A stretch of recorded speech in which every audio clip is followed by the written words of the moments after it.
Good morning, everybody. Welcome on this beautiful Sunday morning. My name is Ethan Von Thiel. I'm Executive Director and founder of the San Diego Latino Film Festival. The San Diego Latino Film Festival has been celebrating 27 years. Since March, we've been going virtual, like all of you. And so this is kind of one of those great events that we've been doing. We've been having live music events. We've been screening films since March 12th, when we had to postpone our festival. And regarding that, we are bringing back a virtual version of our 27th San Diego Latino Film Festival this upcoming September 17th through 27th. I have the pleasure to introduce the host of today's event, Adolfo Guzman Lopez. I've known Adolfo for about 28 years now.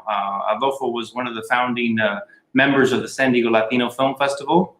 I had recently graduated from UC Santa Cruz, came down here to San Diego, and I immediately connected with Voz Fronteriza and Adolfo at UCSD. And he was part of the early selection committee, introducing me to other people in the community like Jean Chavira and Centro Cultural de la Raza. So it's been wonderful to know Adolfo throughout these years. For the next couple hours, you guys are going to see and hear some wonderful poets from across the country. Please comment, ask questions. This is a dialogue, especially during this time of pandemic. It's so great to get everyone together and as a community, let's be one and connect with each other across the country. We had a little intro video there. I just want to introduce the music was from Los Eligos, from Jesus Velo and Willie Veron. So thank you very much for Los Eligos for the awesome music. Without further ado, let me introduce the host and poet. He's a poet, father, and an amazing journalist, and he's been such a great friend and supporter of the San Diego Latino Film Festival for many years. So here's Adolfo Guzman Lopez.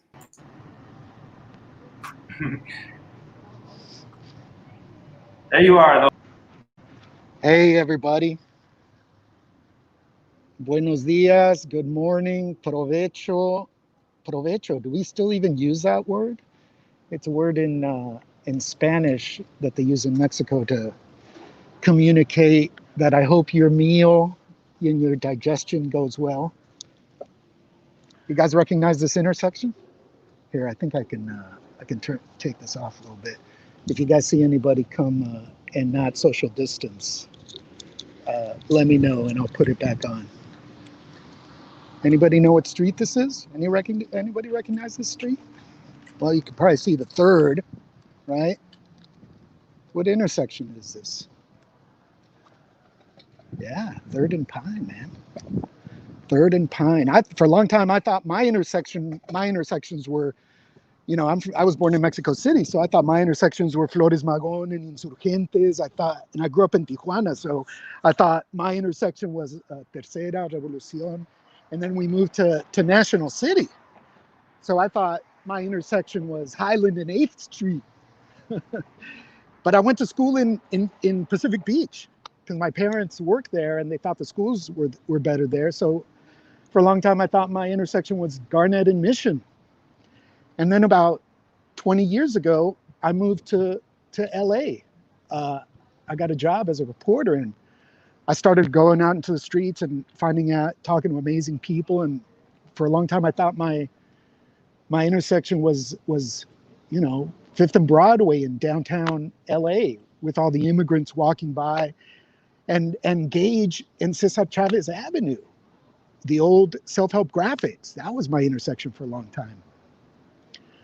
But the last couple of days and weeks with all the talk about the moratorium 50 years ago has made me think, and I saw a poster that said, Third and Federally.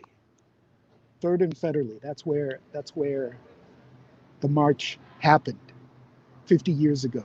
50 years ago, it was the morning after the moratorium. 50 years ago was the morning after the marching, the violence, and the deaths. Friends, this is my intersection now. Third and Pine. Let me tell you a little story. On May 31st, it was a Sunday, a lot like today. I was working, I got a call, and I'm a public radio reporter, so I was assigned to cover the protest that was happening here, May 31st, Sunday. And as you know, that weekend, there were protests happening all over the country. So I called in my reports and started interviewing people. This intersection was filled with about 100 people, and then more started coming from Pine. And the police line was over there on that side. There were rows of several dozen police officers in riot gear. At the time, I didn't notice it too much, but they had launchers, foam round launchers, what we call rubber bullets, right? And then over here, I interviewed a guy who took a knee. There were all kinds of people with signs, Latinos for Black Lives, we love Long Beach, don't shoot. That's what some of the signs were saying. And then just as I was finishing interviewing this man, I was making sure that I had his name right. I was typing it into my phone.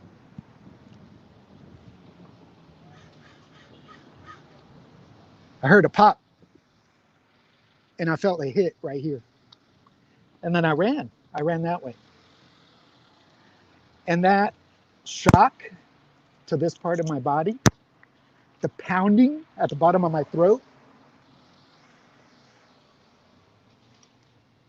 I'm still feeling it. And I've brought you all here, and I've invited a whole group of storytellers, writers, and poets, not only to help me take away some of that pounding on my body, but to talk about how the last 6 months has pounded on them. Pounded their bodies, pounded their minds, pounded their souls, pounded their spirits, pounded their sense of community, of stability, of their housing. And I'm doing it on a morning because don't the mornings have such a feeling of, they can have a feeling of positivity, I'm feeling very grateful right now. I'm feeling grateful that you're listening to me, that these old and new friends have agreed to tell you their stories. So we're going to read some tacos and we're going to eat some poetry just like we used to do in the, listen to me, all these old stories, just like we used to do in the 90s. Over 20 years ago, 25 years ago, we used to read tacos, eat poetry. We had a group of people that read at taco shops, and we went around the country. We went to the Alamo, we went to the New York Poets Cafe, we read in Denver, in San Francisco, in Chicago, in Tepoztlan, in Mexico. So you're going to hear some of those people. We're going to do two things today, everybody. We're going to check in across the country with some of our storyteller friends. We're going to do a little quick check-in with them. We're going to go from New York back here to Pine Street, 3rd and Pine. And then we're going to come back to them, and we're going to get a little bit of more of a deeper check-in with them. We're going to hear some poetry from them, all right? Oh, let's see, we got a little visitor here. Hold on. Wait until he turns. Hold on. There he goes. There he goes. There he goes. There he goes. There he goes. There he goes. There he goes. There he goes. I'm all right. New York City, Spanish Harlem. Papoleto Melendez. Jesus Papoleto Melendez. What's your intersection? Papo. You there? You there? Oh?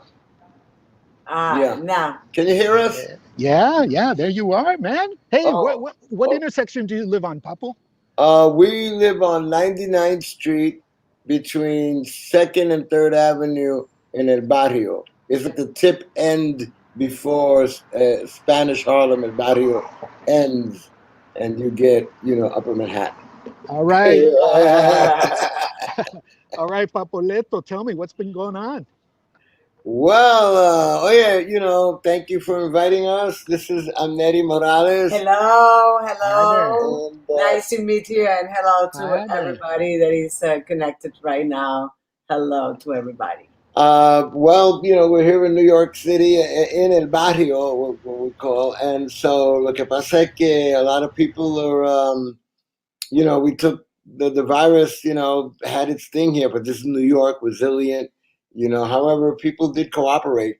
Well, By and let's large, explain a little bit to the people that doesn't know what is El Barrio. Okay. El Barrio, it's, well, you can explain it better than me, of course, but we're both Puerto Ricans, and Amneris is a Puerto Rican from the island, born and raised in the island of Puerto Rico, which is part of the United States, albeit reluctant. As a colony. Well, that's another. As a colony. As a colony. As a colony. And I'm Puerto Rican, but I was born and raised in New York City, and so we're a couple now, and so it's so for me, right. El Barrio, when I was living in Puerto Rico, everybody knew about El Barrio because it was like a little Puerto Rico in New York. But it's still a little bit Puerto Rico, but right now it's a little bit Mexico too, right? Yeah, yes. Mexico, la 116, forget about it. Yes. Viva la raza. Actually, yesterday, I was eating Mexican food in the restaurant yesterday. We got tortillas and chipotle. What are you talking about? So in the refrigerator, okay? So anyway, well, for you that all your life was have been in New York and in El Barrio almost, except when I moved to California and met everybody. In San Diego. So how can you describe El Barrio? Because I said what I think it's El Barrio. Now it's your turn that you really know. Well, when I went to San Diego, I ran away from New York City in 1980. And, San Diego and then Tijuana, all these new experiences. Tijuana actually made me homesick for El Barrio because it felt like El Barrio. So Tijuana and El Barrio, should be sister cities because they have the same feeling. It is Puerto Ricans aren't immigrants to the United States because of that colonial thing. But it's the same struggle. It's the same struggle, definitely. Yes. Yeah, it's like it's still, so it's all connected. It's all connected, which we'll read later. Anyway. Yes, because many other Latin people think that because Puerto Rico is part of New York, of U.S., so we don't have that problem as a minority, and it's, for the contrary, it's very difficult for us, that particular situation as a colony. Yeah, but hey, we're here, we're alive. Thank you for, inviting us. Vamos a ver más tarde when we get to do our thing. And then he will elaborate more on her experiences going like All right. Okay? All right. We're gonna come back to you. Thanks for that update. All okay. Right. So hang tight. We're gonna come back to you. See you later. All right. So let's as I was talking to the next writer, Jose Torres-Tama, a lot of feelings came over me because I met Jose Torres-Tama back in the 90s. He's been a performer for a long time. And he is a background New York, but he's lived in New Orleans for decades. And he was telling me, hey, Adolfo, I don't know if I'm going to be able to make it on this. We got 2 hurricanes coming in on New Orleans. I'm like, oh my God, Jose. And not only that, it's been 15 years since Katrina, and he was there. Jose Torres-Tama was there. As a matter of fact, he got on the bus out of New Orleans with Alan Toussaint. But hey, Jose, let's check in with you. Give me a 1 minute update from you. What's going on right there? First of all, the update on the the update is on the food here. Look, my breakfast burrito. Oh my gosh, what's in that? Oh man, you got red onions, you've got mushrooms, spinach, and eggs, of course. This is my breakfast burrito. But I got to make sure that you understand that I didn't just take a bus out. I got out on a stolen school bus 3 days after 11th Street. There wasn't any bus that say, "Hey, bus out of here." No. Remember, we were in an unspoken martial law. We could not get in and you could not get out. They didn't even let the Red Cross in, which was the first time that ever happened. They did not allow the Red Cross to come into a dangerous situation. Oh The my Red God. Cross has walked in, they've driven into wars. But the Bush administration, let's make sure we do not forget, because I just wrote about it. Let's remember, dare to remember, the criminal Bush administration, its apocalyptic abandonment of New Orleans. People died. Bush, Colin Powell, Cheney, Wolfowitz, Rumsfeld, all war criminals. They walk away free and they let people die. 1,600 people died here. And what do they do now? They're free. They live on the pensions of the people's Yeah. money. So let's make sure. If I sound angry or if I sound bitter or if I sound truthful, it's because that's the truth. And the United States of Amnesia loves to forget. No, it's the job of the poet and the artist to remember, Bato. Hey, Jose, tell me about, you live on St. Roch in the Marigny neighborhood. Tell me what's been going on there real quick. Bato, you've been here. You've stayed with me here. We are experiencing dramatic gentrification. No, right now. Hold it. We're experiencing dramatic gentrification. The rents are skyrocketing here, $1,300 to $1,400. I have an eviction pending in about. I'm asking for at least 2 or 3 months to get out of Wow. here as I'm looking for spaces. And there's a tsunami of evictions. It's Wow. Katrina all over again, the disaster.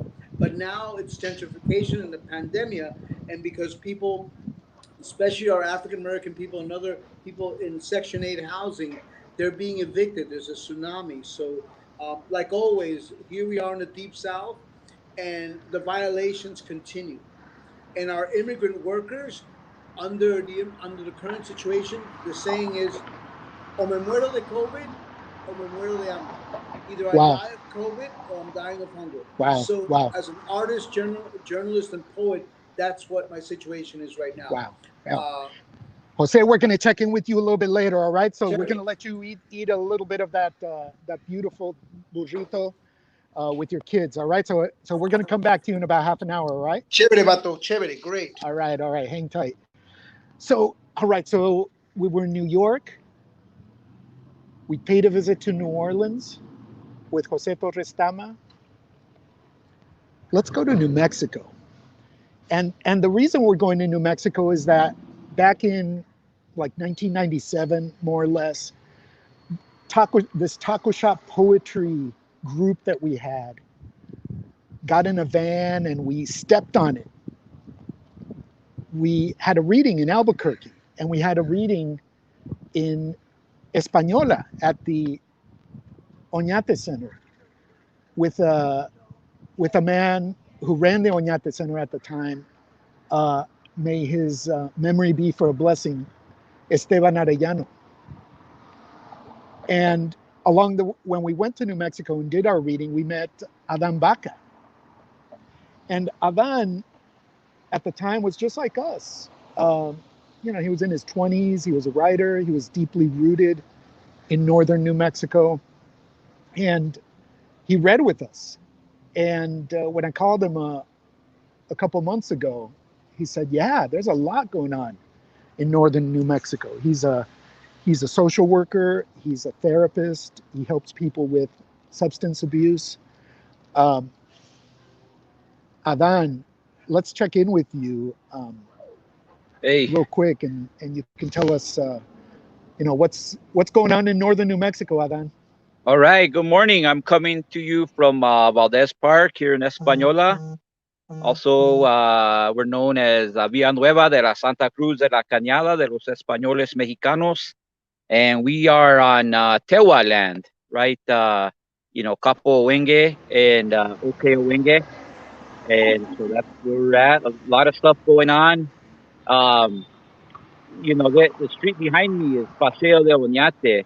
And, the statue issue that's come up across the country has come up with the Oñate statue that was removed by the county for protection when they felt that protesters may remove it. Also in Albuquerque, there's some stuff that went down with one of the Oñate statues there, which is problematic for a lot of people because Juan de Oñate, even though he was the conquistador that a lot of our ancestors came here with, he was somebody that was removed perpetually from New Mexico by the Spanish because of his crimes against Acoma, other native groups, other Mexicanos, and even against the Spanish themselves. So people have strong feelings on both sides, but overall, his history is problematic for most of us, and at the same time intertwined with most of us, being Chicanos that are descended directly from the Spanish colonizer and also from the colonized. Adan, I'm seeing the tree and the background and the sky, and I can hear the silence. Mm. It must Nice, be very yeah. beautiful right there, right now, right? Yeah, it's nice, and we actually got rain yesterday, which is rare, and it's a blessing. Other things that are still going on, as a therapist, our work has not slowed down at all. In fact, maybe picked up a little bit. So, providing mental health counseling and, like you said, substance abuse counseling, and we're doing it all by by telehealth, by telephone. So I work for the agency called the LifeLink, a nonprofit, and also for Northern New Mexico College. And then I just briefly want to say, life continues to go on, right? We're continuing to lose people, not necessarily related to COVID, so I don't want to forget, my Aunt Margaret. We've lost other family and friends, Teresa, Darren, Roy, Jacqueline, Carlos, and other folks. And so, the good and bad is life is going on, right? So in There spite of are everything. there are ancestors, and we stand on their shoulders. Mm, All right, right. Adan, hang tight. We're going to come back to you in about 30-40 minutes, okay? So Awesome. Thank you. hang tight. All right. So, some magical, right? I say magical because, it's hard to describe what happened in 1997 when we went and spent time with Adan and with Esteban Arellano. Esteban Arellano was an activist in northern New Mexico who decades ago looked at the irrigation ditches in northern New Mexico built hundreds of years before and saw that they were being torn up and called attention to people and said, this is our cultural patrimony. This is part of our heritage, and this is part of our connection to the land. And so he was not only a writer and a photographer. As a writer, he came to that very famous early 1970s Chicano Floricanto at USC. But Esteban Arellano was an activist with the land. And one of the things that, as San Diego Mexican Americans, people of color, Chicanos, that we appreciated when we visited with Esteban was exactly that, this connection to the land, which I felt coming from Mexico, I have family from Guanajuato, and there's from rural Guanajuato, and there's a strong connection to the land. So Adan is one of those people that still reminds us of that visit. One of the people on that trip was this next writer, poet, and brother, Tomas Riley, who we can spend hours talking about Tomas. But one of the things we have to say is that he's a San Diegan through and through. But he's not in San Diego right now. Tomas, you're joining us from Oregon. Give us an update on what's going on. Where are you? San Diego through and through, but navigating the transition from the hyper-gentrified metropolis of San Francisco, transitioning to the Oregon coast, quite possibly one of the few places Tucker Shop poets never read. 20 minutes from Sylvia Plath Beach and 5 minutes from the Walmart, where it's easier to get a gun than a driver's license. So, that's my update, trying to keep it to the poetry path while all right. Green country, Trump territory. What's the weather like there right now? Oh, it's nice. This is they get 2 months of summer out here, and we got tourists pouring in from places far away as Montana and Idaho, And growing up in San Diego, beach town means beach, but like it's freezing up here, I have to say, and that's taking some getting used to. But they don't seem to mind. They're flying kites and jumping in the ice water, and that's how All it right, goes. brother. It's a town that draws people from all over. Excellent. Well, hang tight there, all right? And we're gonna get into it a little deeper with you in about 30 minutes, all right? For sure. All right. One of the things that I love about Tomas is that he has a great memory of all of the road trips and readings that we did, or at least he fills in the gaps of stuff that I've forgotten. And as a matter of fact, we were talking yesterday about how when he was in elementary school in San Diego, there was a program of poets in the schools that came in. And I think Tomas said he was in the 4th grade. And this New Yorican poet came into his school in San Diego. And Tomas remembers the first line of that poem. And that poet was Jesus Papoleto Melendez, who did a Poetry in the Schools program. So that's the impact that poetry and teaching can have on people. And that's the impact that passing on knowledge can have on young people. So we got to keep on doing it. And I do want to talk about young people let's go to Berkeley. Oh man, it's been smoky in Berkeley, hasn't it? Rick Gretchen is in Berkeley. He's joining us. Oh, wait a second. Can you hear that music?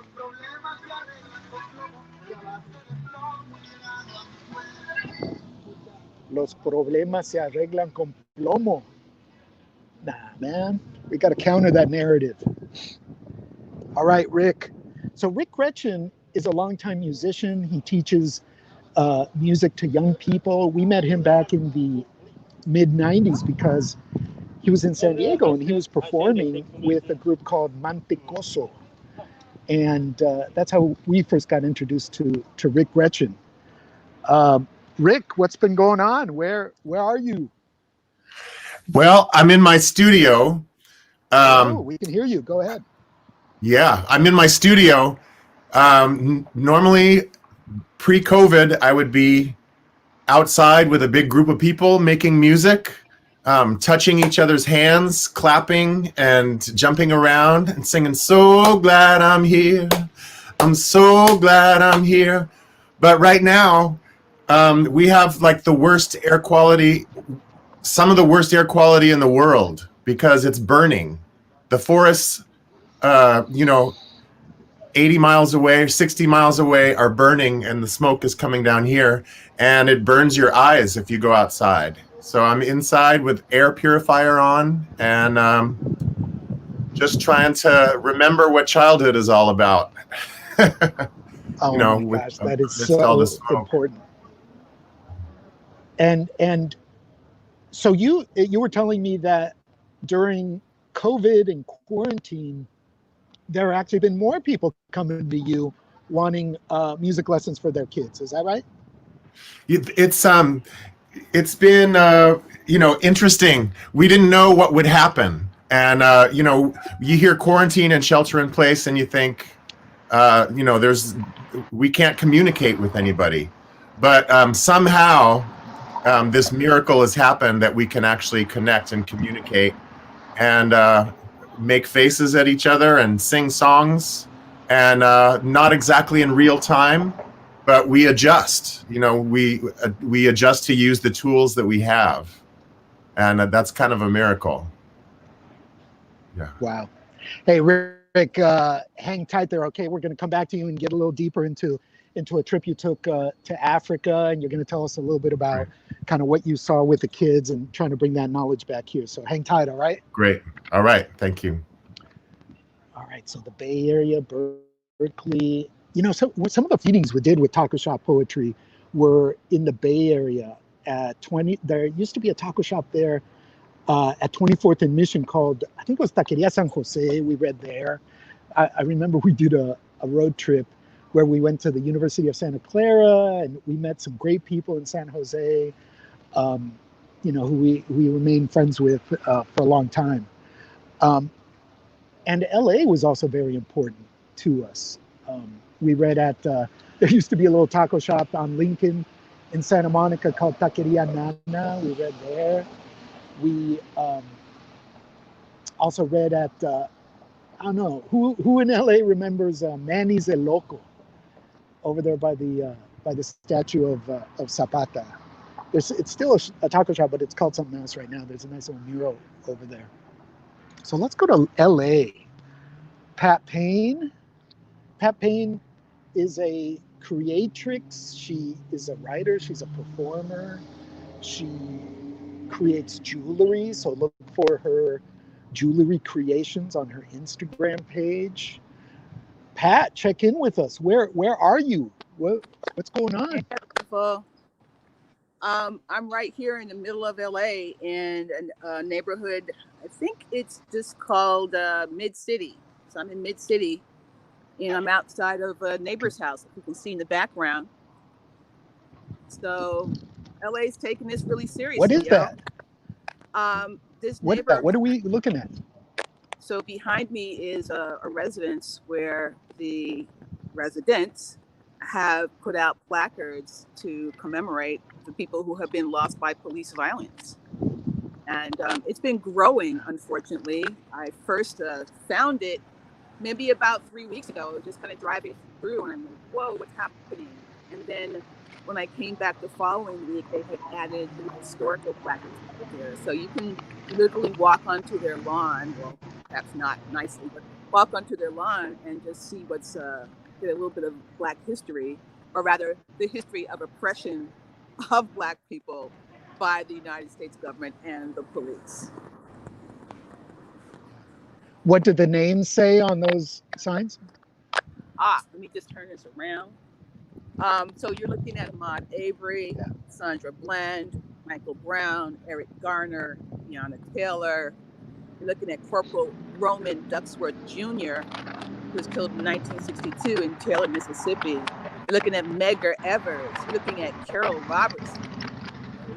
You're looking at Tanier. Wow. You're looking at everybody. You're looking at the sacrifice. You're looking at the war on Black people that's been happening. And it's been accelerating under this particular president. So here we are. Yeah. Since monuments don't go up to these people, people are taking it upon themselves to put up monuments and markers and put up their names to remember them, right? To honor and commemorate.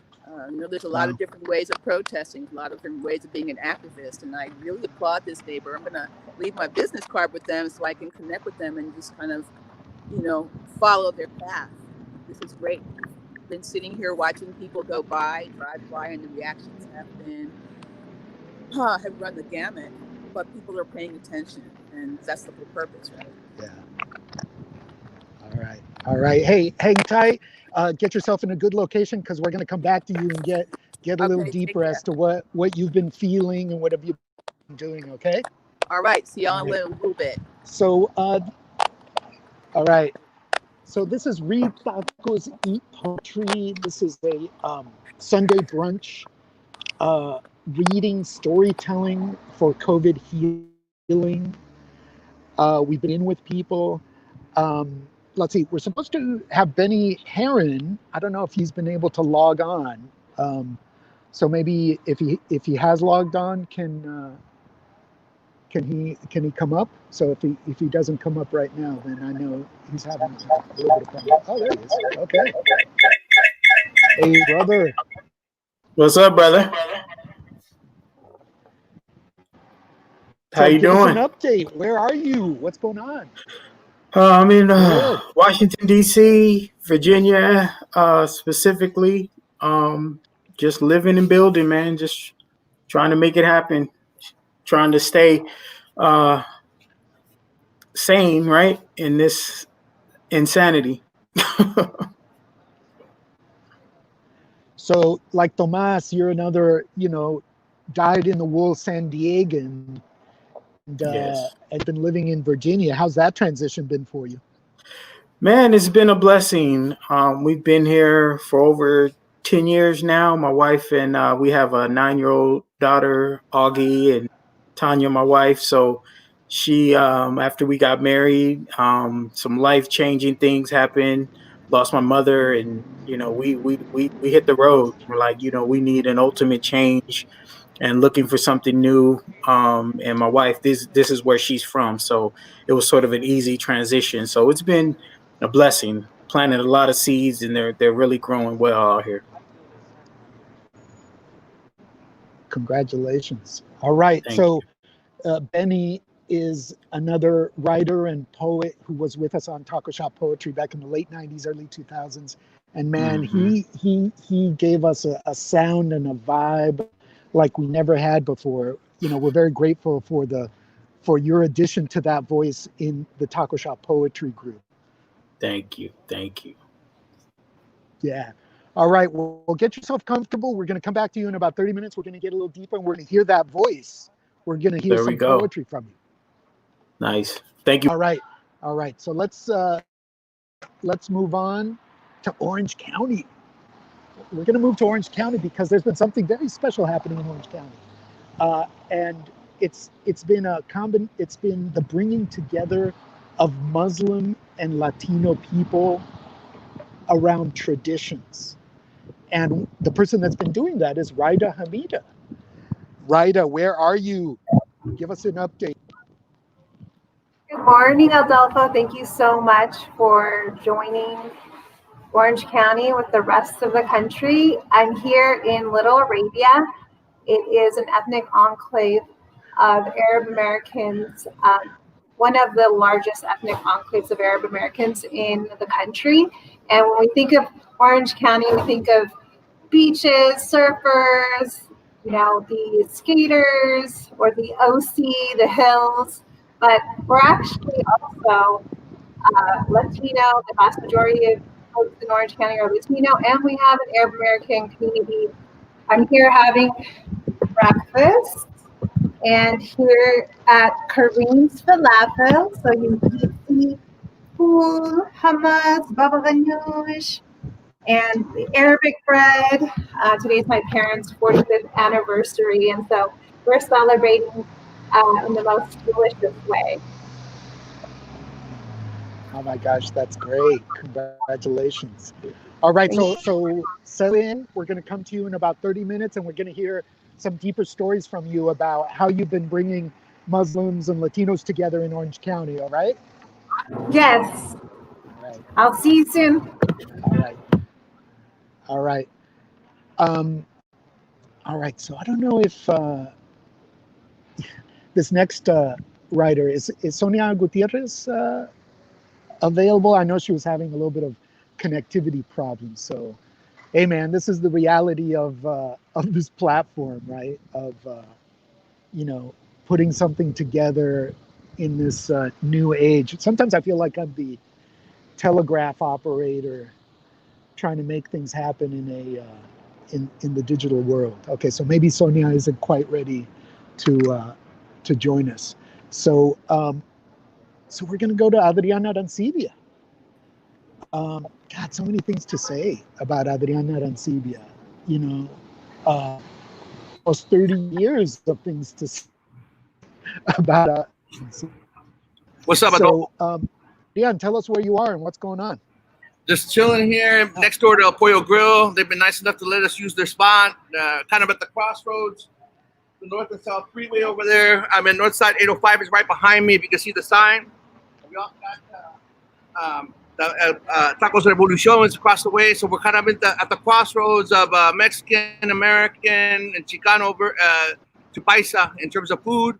Kind of the crossroads, also the nail salon, where folks are coming in and getting their feet done here in the South Bay, where we've had like the biggest incidents of COVID-related deaths and contagion here in the county. So it's been a little.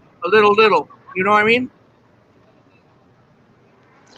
Hey, Adrian, after more than 25 years of taco shop poetry and you know, it's interesting to me how that space is still very important for not only for us but for people, right?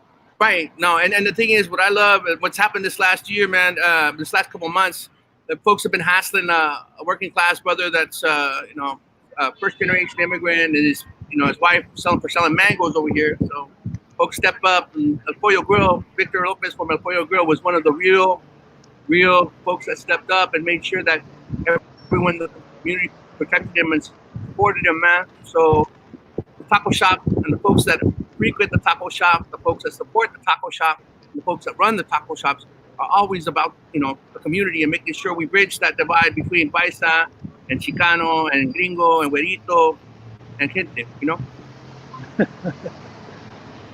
So, Adrian, you're going to help us transition to this next section in this morning's event.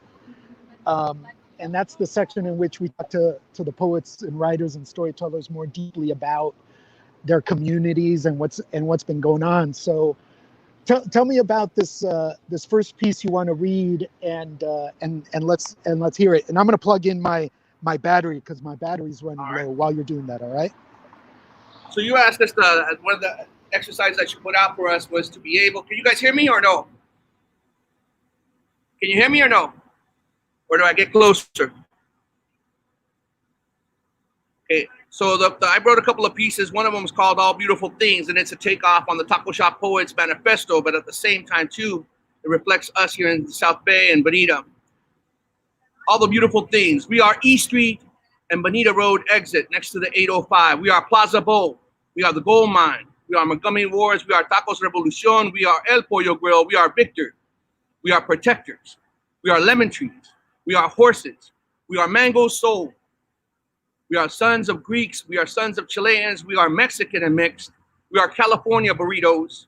We are Tacos de Birria. We're eucalyptus trees. We are National City. We are Stockman. We are Chula Vista. We are Otay Lakes Road. We are Bonita. We are the golf course. We are the hill. We are the calm in the evening. Somos el olor de la tierra húmeda al atardecer. Como decimos nosotros, somos todo, somos nada. We are all that is all we are. And as my man Benny says, hey, you, us, me, we, you, us, hey, you, we, you, us, hey, you, us, hey, you, us, hey. That's the first piece. You want me to move on to the next one, Adolfo? Yeah, let's, let me,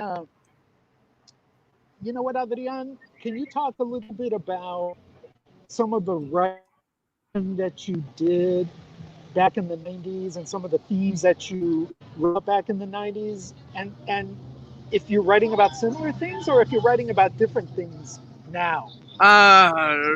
The funniest things, you write about different things, but it's just like your voice changes. Now you've turned into a 50-year-old man that's looking at the last 25 years of their life and seeing how the tone changes. It may not be as strident as you were when you were younger, but you try finding the things that still move you to tears or move you to action.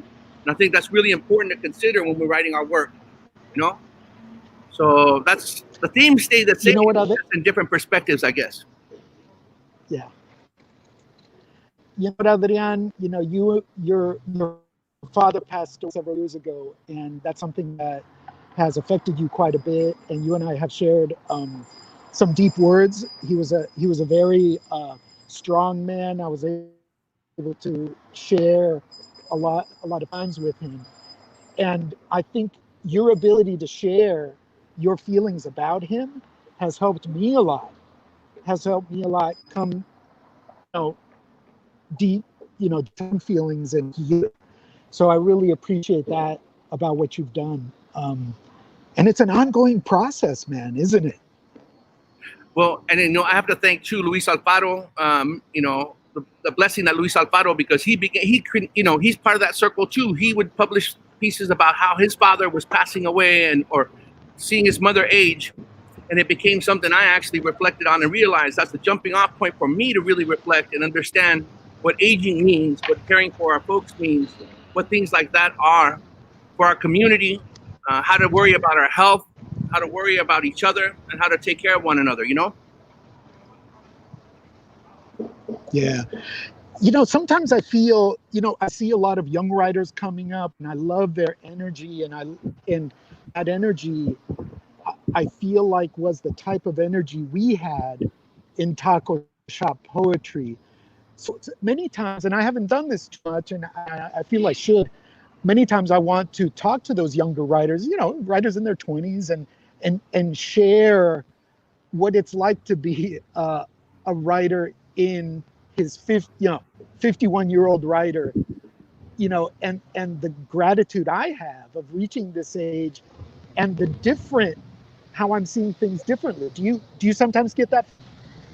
Well, I mean, we're much more patient, aren't we? I think, and we understand, like, I think we learn to see the world with a certain amount of grace. As difficult as things are and change is, we learn to see the world with the type of grace that I think behooves our age and our experiences, and you learn to love. You love everything. You love the way that your kids smile. You love the way the air feels in the morning. You know what I mean? Really, really powerful stuff. Just taking a breath in the air and feeling the moist, cool air. It's just a good thing. And you just wish you could hold on to that forever, And as you're saying that, that's healing. That feeling that you get in your stomach and in that part of your body, that visceral feeling. I'm hoping that's healing. I'm hoping that's what takes you to a place where you put down your shoulders and we're feeling that as a country, as a community. Right. How is that how you heal, Adrian? I see it, man. We in California fought this battle in the 1990s. You and I were both part of this. We were part of the change that took place, the demographic shift that happened in California. And we're part of that same demographic shift at the level of the country. And we have to show by example how we can love, how we can fight for what's just, and how we can love one another and provide a better future for our families and our kids. And lead by example, man. All right, Brother Dan, you got another poem for us? I'll give you one. It's a little long one, so I apologize if it's too long. Imaginary Homelands for my man Victor and the Mango Man. Yesterday, I thought about Wakanda Forever. It spins and slices a homeland to Africa. African Americans' origin stories, the ones we keep alive with Aztlán and Mexico, and I do with Chile. It's parceled from my hands to a home. It leads us to ask, what's the difference between a taco and a California burrito? What's the purity of impurity? What's the difference between homeland and here? What's the translation of taco shop? Is it taqueria? What's the difference? What's the score? Who won the game? Some of us come like recipes from a homeland. We know of Frank and we know of El Gordo, we know of Revolucion, and we came to make it our home. We landed Loritas, Cotijas, El Pollo Grill. Victor knows the score. What's the difference between a vendor and a store? What's the real cost of the hustle, the struggle to wake up day after day, even in COVID, even when we're afraid? We put on our shoes one at a time. We sold mangoes at new arrivals, as recién llegados, grew the new parts of Nuestra America. Here, between EPG and Revolucion, we ask, what's the difference between home and home? Less a question of space, but a place called the jungle. There, look, mira, look, there is the homeless encampment called the jungle. But we survive when we hustle and survive while it breaks us and beats us, and we do the essential work only a COVID cough away from the camps, by the freeway, by the mall we call home. What's the difference between you and me? Benny asked. Hey, you, us, me.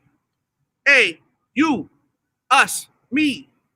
We, you, us. Hey, we, you, us, hey.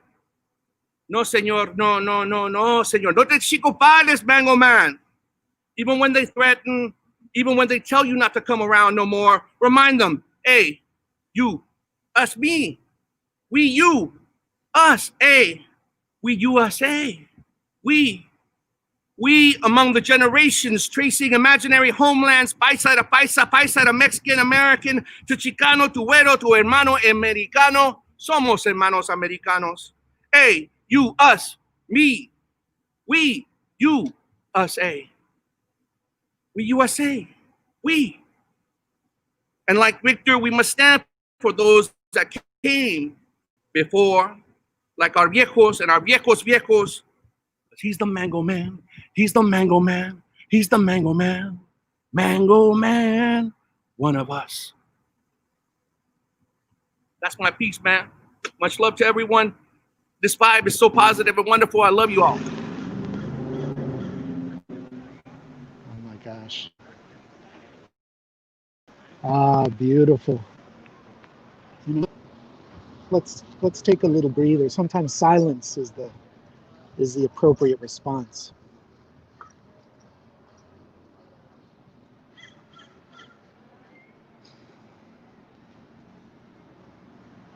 Wow. Thank you, Adrian. Thank you, Adrian. Let's stay in San Diego. Sonia Gutierrez, can you join us? Are you there, Sonia? Yes. How are you, Adolfo? Can you hear me, Adolfo? Wonderful. It's great to see you. So yeah? Excellent. So Sonia is a college professor. She's a writer. She's a novelist, and all around badass Chicana. Can I say that about you, Sonia? Is that all right? Yes, of course. Échale más. You know, and Sonia, I had forgotten until a couple of weeks ago that you and Olga Garcia translated a poem of mine for an anthology. And I'm very grateful for that, because the poem was in English and you translated into Spanish. And you know, you were midwives you were parteras to that poem becoming a poem in Spanish. And I'm really grateful for the time and the attention you and Olga took to do that. And I'm convinced of your apego is the word in Spanish, your attachment to words so let's talk. Where are you? Pues mira, Let's hear some of your. Yeah, well, I grew up in Vista. My parents moved to San Marcos, and right now I'm living in Escondido. So when I was thinking about taco shop poets, I was thinking of El Barrilito. I was actually at El Barrilito right now, Adolfo, and I had bad reception, so I just came back home. So you're here at my home. Yeah. So a little bit about Escondido. Is everybody getting ready for a little food? Yes. Actually, I already prepared the nopales and the beans last night, so we're looking forward to just for me, nopales and beans will do, but my partner loves carne asada, so I brought him some carne. Love it. Yeah, so tell us more about where you live. Well, in Escondido, fíjate que I feel like I'm still new to Escondido. What I found is that there's a big difference between San Marcos and Escondido. For instance, in San Marcos, we don't have un mercado, una marqueta, como por ejemplo, no tenemos el Tigre, no tenemos nada, Norte, nada. So that tells you a little bit about the type of community that San Marcos wants to keep. But if you go to Escondido, I know where to find tamales, Jovitas tamales. There's Lourdes, it's known for its sopita, and it has the art center, and it has the downtown. It has a civic center where we can protest. So for instance, with George Floyd, there was a protest at the civic center, and recently there was a protest honoring the fallen soldiers at Fort Hood. Wow. Tell me a little bit about what you've been writing about. What's been catching your attention, and what have you been wanting to put on paper? Well, what I found, Adolfo, is that my poetry, it used to come very naturally since I was 25. I was writing words on paper, and it's like a little voice when I'm taking a shower, when I'm driving, doing anything, and that voice comes to me. And when I started writing prose, and my goal was to finish, of course, Dreaming with Mariposas, my novel, what I discovered, Adolfo, and I don't know if this happens to you, is that the prose, the voice of prose is in me, and and I'm transitioning back to poetry. But I thought that was fascinating. I don't know if any other writers out there we can talk later about this. Is there a voice as a poet or poetic prose that takes over you? I'm very interested in talking about that. So I'm so happy that I finished the novel, forthcoming in October. And then what am I going to work on? I want to publish my second manuscript that is called Pájaros de Papel, Paper Birds. And then I've been considering perhaps a collection of essays.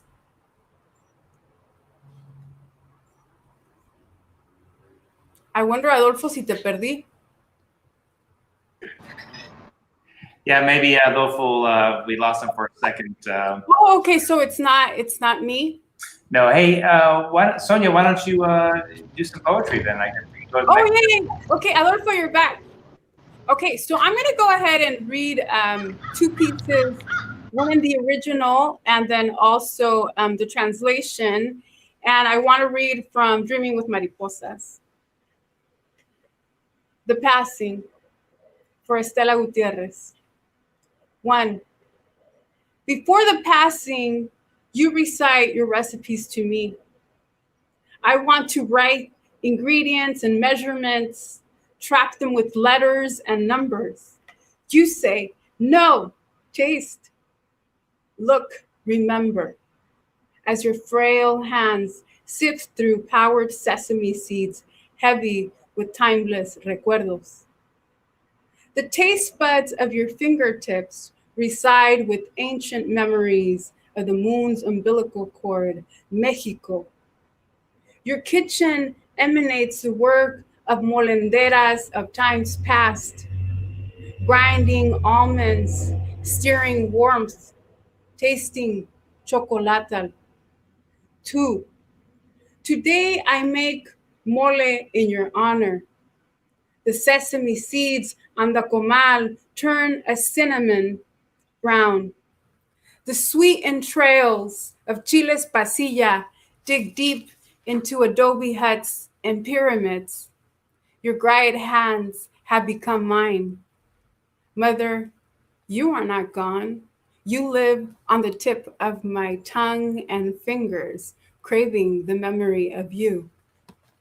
And so I'm going to read my translation, and it's called El Viaje, para Estela Gutierrez.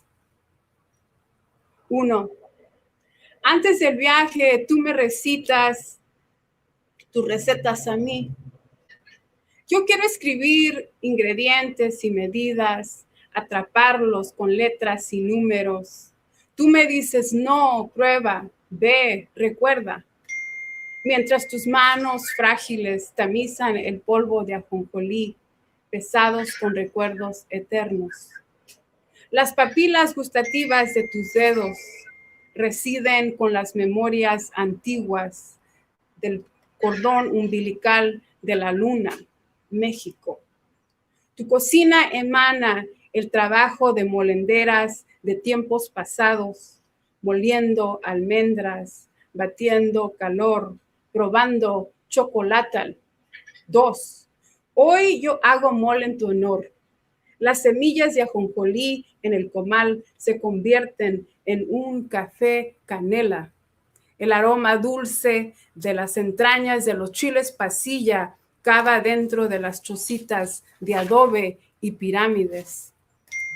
Tus manos de guiriote se han convertido en las mías. Madre, tú no te has ido. Tú vives en la punta de mi lengua y mis dedos con el antojo de la memoria de ti. So that particular poem comes from Spider Woman. This is my first poetry collection. And to end, I want to conclude with a piece from my novel. It's Dreaming with Mariposas.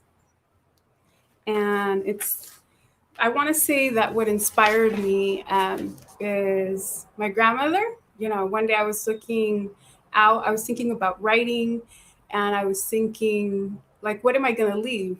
Like, I'm in the classroom, but what else? What did I come to this world to give? And so it's my novel. It's Dreaming with Mariposas. And of course, it's too long of a vignette, so I'm just going to read just a very short passage. In the time of memories and dreams, ay, qué bonito es volar a las 12 de la mañana, a las 12 de la mañana. Ay, qué bonito es volar, ay, mamá, la bruja.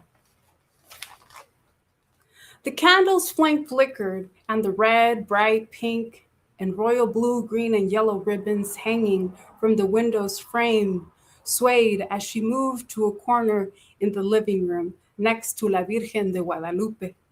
Her favorite dish, mole rojo, frijoles and arroz, was still warm with her daughter and granddaughter's hands. She remembered who she was. She was Aurora, and her granddaughters, Paloma and Sofia, had guided her to the place of the living. Ay de mi llorona, llorona, llorona, llévame al río. Tápame con tu rebozo, llorona, porque me muero de frío. And that's it, Adolfo. Wow. Wow. I love it. Gracias por llevarnos a volar contigo. Thank you for taking us flying with your words. You know, to wrap up, Sonia, tell me a little bit about los dolores que has sentido los últimos 6 meses. What's your body been feeling like the last 6 months? Well, Adolfo, I have never in my life gone through the pain of COVID. It doesn't compare to anything that I've lived. So, for instance, I don't know if this happened to other COVID survivors, but my legs were in a lot of pain, and I felt like there was little needles like poking at me.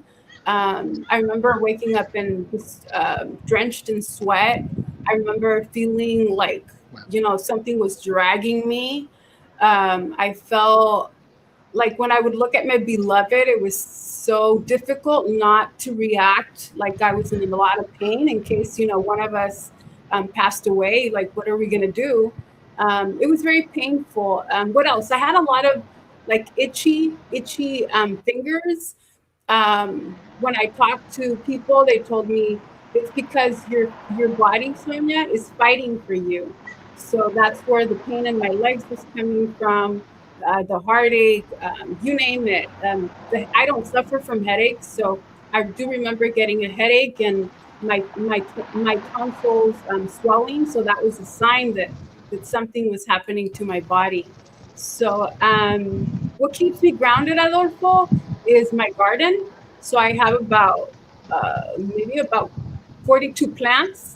And they're all my family, and that's the connection to the spirit world, and that's what my parents offered to me, and I embrace it. Wow. You're making me think that I'm really looking forward to the smell and the color of the cempasúchil, of the marigolds, coming up as we approach November 2nd. And you know what, Adolfo? El cempasúchil is in that vignette that I just read to you. it's a longer vignette. I just picked something for you for the event. And again, it's from Dreaming with Mariposas, forthcoming with Flower Song Press. You can pre-order, and I'm just grateful. Thank you, Adolfo. Gracias, Sonia. Have a great rest of the day, all right? Thanks for joining us. So you know what COVID has done? We don't drive as much. Some of us still drive, but we don't get on the freeway like we used to. We don't get on the streets. We sheltered in place for a while. And we're starting to get out, but when we get out, we know that the virus is still out there, and we don't want to get it, and we don't want to spread it. So I've, in the last 5-6 months, I've only been on the freeway maybe 3 times, three or 4 times. And every time I get on the freeway, it's just a strange experience. But, these readings that we used to do back in the 90s, we used to, and in the 2000s when we did the Spine of Khalifa series in LA out of Trópico de Nopal Gallery, we used to talk a lot about the highways and byways of Aztlán. We used to talk a lot about the roads and being on them, because that's a big part of our lives. So right now I'm kind of imagining myself driving from San Diego, from northern San Diego County, where Sonia Gutierrez is, going up the 5 and then going up to Pat Payne's house. I guess I would take the 405. Pat Payne, what exit would I take to get to where you are? Well, I guess you would have taken a 405 to the 5, and at that time you would have gotten off near USC and headed down towards Exposition Boulevard, and you would have been in the loft where the nest used to take place, and it would have been on. Now you head in a different direction, though. So, yay! Wow. Sonia was talking. I gotta say, Sonia was talking about how. Yeah, go ahead. Oh, I was going to say that today it seems like when I was trying to get ready for this event, everything that could go wrong, it was like biblical. Like I got up at 2 in the morning, and it's like 2 inches of water in the washroom, and then there was like an infestation of spiders in the bathroom, and then like I could hear coyotes outside going. I'm driving around, all my technology is like breaking down. And so something doesn't want me to be doing this today, but guess what? I'm still doing it. Tough. Cop car just rolled by. Ah! Pat, Sonia was talking about how her plants give her a lot of healing. Tell me what's been going on in the last 6 months. Have you been feeling this in your body? Is it visceral? Yeah, it's definitely visceral. I have what I call fetal position Friday, which is I just gotta curl up and if I can possibly do it and just try to process it all. It's been really overwhelming. It's been emotionally overwhelming, and I don't think I've ever really felt safe as a woman, as a girl, as a person of color in America. But now I really feel like I'm under attack. So I'm much more cautious about where I want to go and how I'm going to get there, and just how I move throughout the world. But I'm just still trying to find a way to make sure my voice gets heard.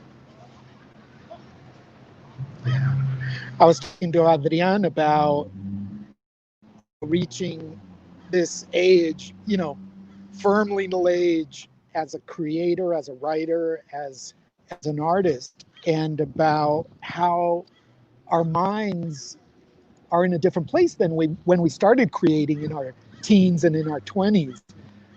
Can you talk about that? I see a little gray in your hair. Thank you for saying it's a little. That's where I got the Drake. Oh my gosh. What I find, I haven't been writing as much, I will say, because I'm not sure what I want to say to people. And yeah, it's, I'm not sure what I want to say. I'm not sure how I want to say it. I'm taking sort of the long view, and I'm at my age, I'm older than you guys, right? So I'm kind of looking at how do I communicate now? You know, what's the most effective way? I feel like I have a lot of knowledge. I don't feel like people are necessarily ready to listen to it. I think that folks need to experience being on a picket line at least once and twice in their lives. They need to experience some of the pain. It's really hit my body hard. It's hit my body very hard.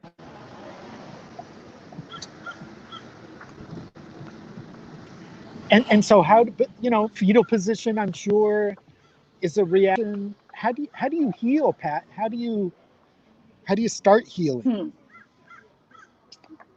Well, for me, I went out and I created a labyrinth in my backyard so that I could have a place to come out to every morning and walk around and get grounded. And that stopped working after a while. So then I created kind of a mini, I want to call it sweat lodge sauna area back there where I could just go and be in total isolation. As a healer, it's been really difficult because I just want to fix everything. And I don't know how I can fix everything when I'm broken. So, you know, self-care has been really important. COVID has given me a lot of time for self-reflection, and I'm a self-reflective person anyway. I thought I'd be able to deal with the isolation a little bit better. And I find that that's been a difficult part of this process too, being even more isolated. I'm already a hermit, but a hermit that can't go to a coffee shop once a week is in big trouble in terms of being able to socialize and connect with people. So, you know, I spend my time with some Zoom things and doing yoga, like just trying to get in my body and give my heart space to heal. During this time of COVID and the pandemic, we were actually selling our house in Brooklyn, our family home. And I wasn't able to go back there and say goodbye in the way that I would have liked to. So even that has been really traumatic. The way I can or cannot process or access or even show my grief has been kind of traumatic. So I sing a lot. And art always makes me feel better. Art is the one way that I can communicate what I'm feeling, and it's the most pure way. So while I haven't been initiating a lot of projects on my own, I've been working on some jewelry and things, but I've been joining with other performance artists, other photographers, other creative people, and being part of their projects. And that's helped a great deal. Well, you know, whenever you mention singing, someone's going to ask you if you can sing something for us.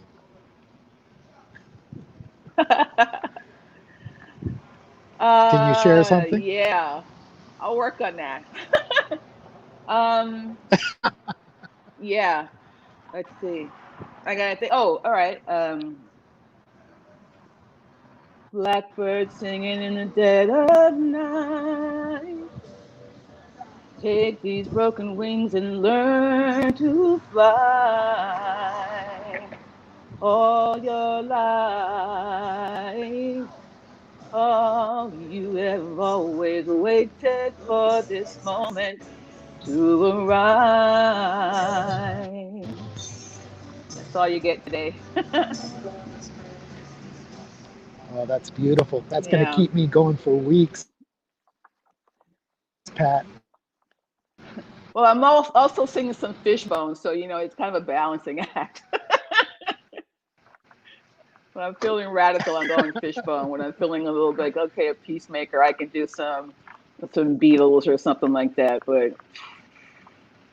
And when I can't sing, I'm just screaming. So if you Right. hear that noise across the continents, that's me.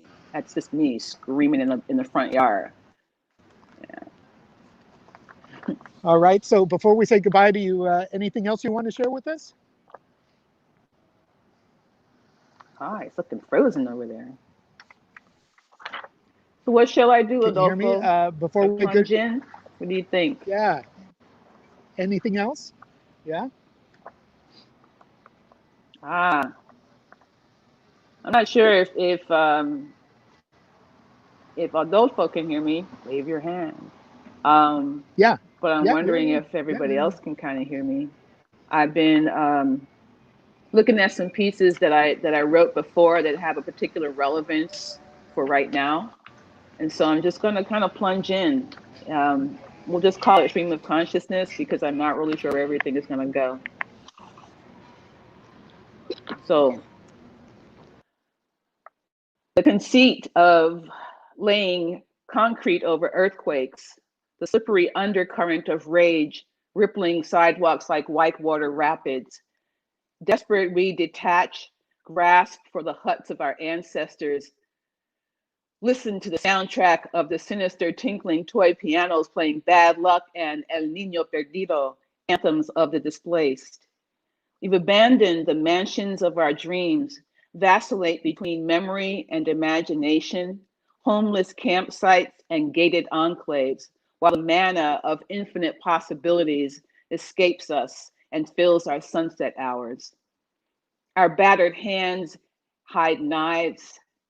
We are seasick with the shifting times, the changing climes, and the skies are ablaze with fury from promises broken and muddled minds in and out of sanity, cycling ever more rapidly. We view our identities through a singular peephole, but these roots entwine us all, united and divided by poison breath.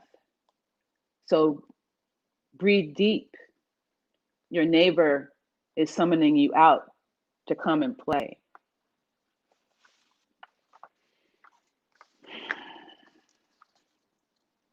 I don't really understand. I can't wrap my head around. I'm a woman who don't paddle in place. I sink underwater. I let the effervescence cover me and I drown in the sunlight. I don't understand.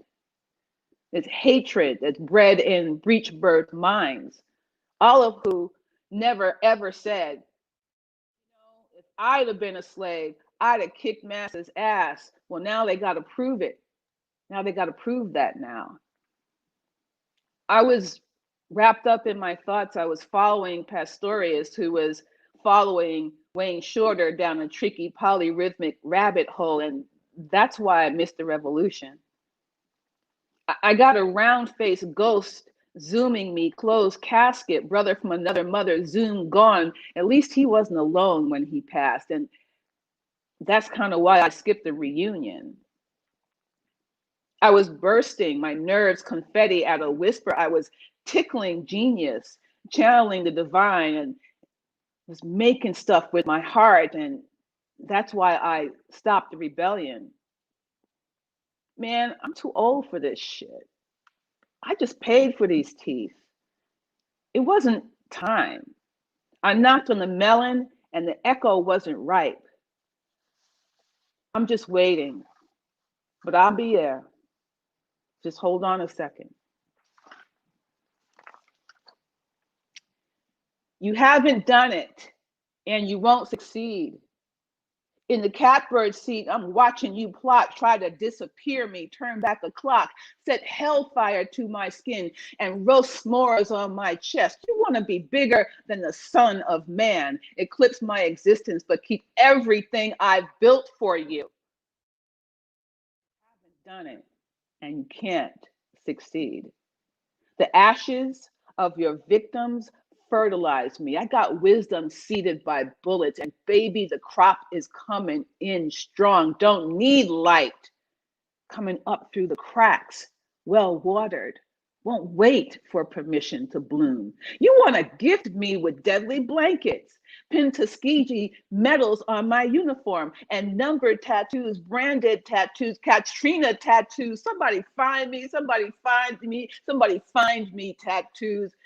You want to brand me with black teardrops. You want to flame me out in my orange jumpsuit before the parachute deploys. You want to step on my neck and stay there dancing.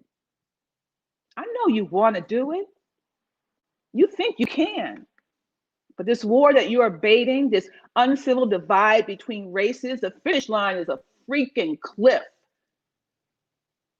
We got butterfly wings.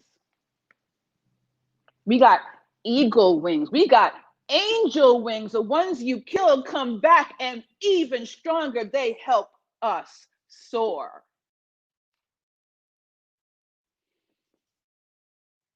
That's how I've been feeling.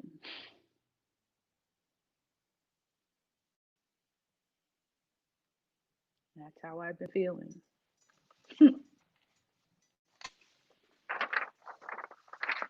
I haven't had a whole lot of trust, right, in anybody, in the government. I've learned to be really self-sufficient. I'm growing vegetables in the backyard, and I don't even like vegetables. I'm growing vegetables in the backyard, right? Just as another level of protection. And I wrote this last piece, which is short. I wrote it years and years and years ago, probably when we were kind of hanging out with the taco shop poets. So it was a minute ago. But it's one of those things that people keep like asking me if I want to join the diversity and inclusion committee, if I want to speak on this panel and I want to do this, that, and the other. And I'm just like, fetal position Friday, baby. I've already done this work. It's up to you. You know, I understand what Quincy Troop used to say when he was teaching us in poetry class at UCSD. He's like, I've already done my revolution. Revolution is for the young. But at this point, I don't know, with all the fake news and the fake ism, I don't know what to trust. So this is La Dueña del Cementerio. I harvest fruit from the trope of victimhood. I wear night in my hair. Listen to swollen tongues whistle through the mouths of bottle trees. Reckless eyeballs preserve the last scene. Retinas etched with torches and pale hood vengeance observe my ablutions with spirit world indifference. I dry the umbilical cord of my bastard child to suture your wounds, Papa. I will recreate you from red Georgia clay and spilt semen. Heathen's advocate slyly collecting hairs, toenails, earth, blood, building a golem against reversals of fortune, already doubting Christ's ability to keep her and her kin alive. That's all I got. Hey, thank you very much, Pat. That was beautiful, incredible words. You guys might have noticed we lost our vocal there for a second, but the poetry was just too beautiful. He couldn't take it. So we'll bring a vocal back on pretty soon. So thank you very much, Pat. We're gonna say goodbye for now. I really appreciate it. Cool. Check out the comments. They're just wonderful. Thank you very much for all your support. Thank you. Thank you, Pat. So now we're gonna bring on the next guest, and I apologize, I don't have the wonderful words of intro. So Rita, if you want to introduce yourself and say a few words and give us some poetry, that'd be amazing. So here she is. We saw her earlier on. No. Hello, how you doing? Hi, Assalamu alaikum. Peace and blessings be upon you. I'm reporting from Little Arabia at Kareem's Falafel. I'm actually not a poet. I'm a storyteller and a community organizer. I'm a proud Palestinian Muslim American, and I am also a California girl. I know, totally look like it. And this is my sister and friend, Nora Harari. She's also a writer and a director.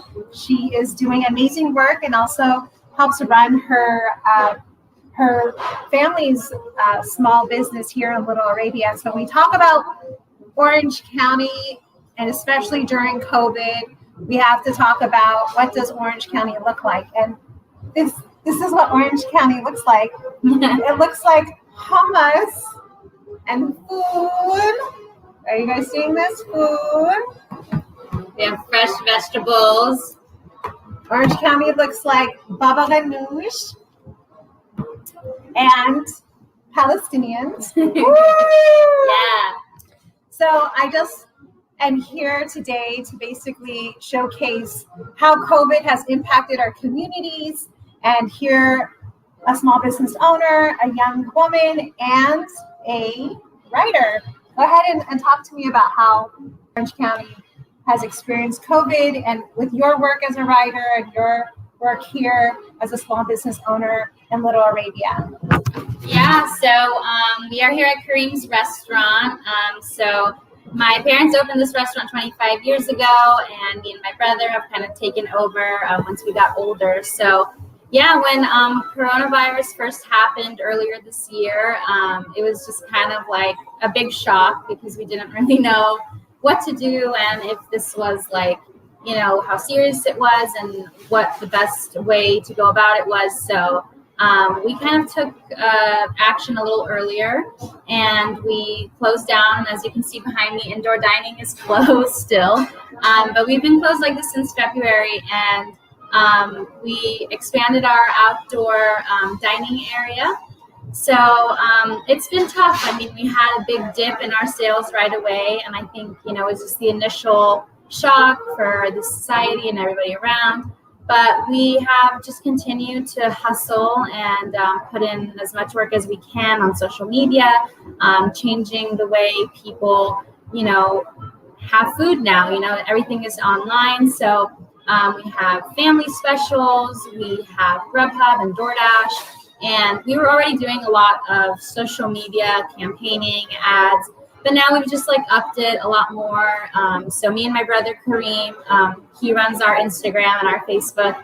So we're just really aware now of taking videos every day, taking videos of food. Anytime someone orders food, we always take a picture, we take videos, and just it has helped us really engage with our customers a lot more. And now things are starting to pick up, alhamdulillah, and so we're just trying our best to like keep it going. And yeah, it's been tough, but like we're slowly coming out of it. And I think it's been actually like a blessing in disguise because we've connected with our audience a lot more, and we've kind of been able to like connect and know what they want. So we've added new things to the menu.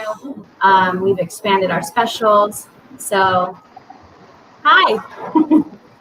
Thank you so much, Nora. And so tell me, thank you, Rita. Can we talk a little bit about the people, the residents that you're talking about, the Muslim Americans in Orange County? Can you tell me some anecdotes of what they are going through, both work-wise and health-wise? So currently, the stigma about Arab Americans is basically just that we're foreigners, that, you know, all Muslims are Arabs. When you think of Arabs, you think of just the Middle East. Or when you think of Muslims, you just think of the Middle East. So before I even talk about what's going on in COVID, we have layers and layers and layers that we need to peel for you to better understand who we are. The most important thing from this segment I want everyone to know is that, you know, Nora and I are Orange County residents. We're also proud Palestinians, but we're also born in this country. And so the vast majority of Muslims in America are actually natural born citizens like us. And I think that when you start to better understand the Muslim community and the demographic, you will then get a better understanding of how we're impacted. Because we're impacted like every one of you. We have the fastest Latino Muslim population growing right now in the country. The largest Muslim population in this country is actually Black Muslims. So when you think of Black Lives Matter, that's impacting us as well. And we are also the largest Asian population worldwide. So I'm breaking that down because your question was, how are we being impacted by COVID? And so we're being impacted like everybody else because we're everyday people. And it's really important for everyone to understand that when you're thinking about what's going on with police brutality, it's impacting our community on many levels with regard to surveillance, abuse of power, in regards to what's going on in the Middle East. Our families are hurting. We saw what happened recently in Lebanon, what's going on in Yemen, what's going on in Palestine with, all of the issues that my family has. I mean, I have family in the West Bank currently. I have at least a third of my family. I want to say at least. Sad. It's really sad. It breaks my heart that we have about 4,000 family members that are being impacted by COVID worldwide. And so our community is, here in America, but they also are all over the world. So whatever impacts them here with regards to Black Lives Matter, or with regards to what's going on the border, or with what's going on in the Middle East, it all affects us on top of COVID-19. Rita, thank you so much for that update and taking us there. We're going to move on to some of the other writers, but a big hug to you, okay? I really appreciate you bringing this community to this gathering. I felt the love. I felt the connection. And once I'm able to go there, I hope to go there and patronize a restaurant. Thank you very much, Rita. Thank you. Appreciate it. Bye. All right, let's go to Berkeley. Let's go to Rick Gretchen. Rick, we were talking earlier about, I kind of teased this trip that you made to Ghana. So without getting into too much detail, what did you see in Ghana that really connected, touched, and affected you?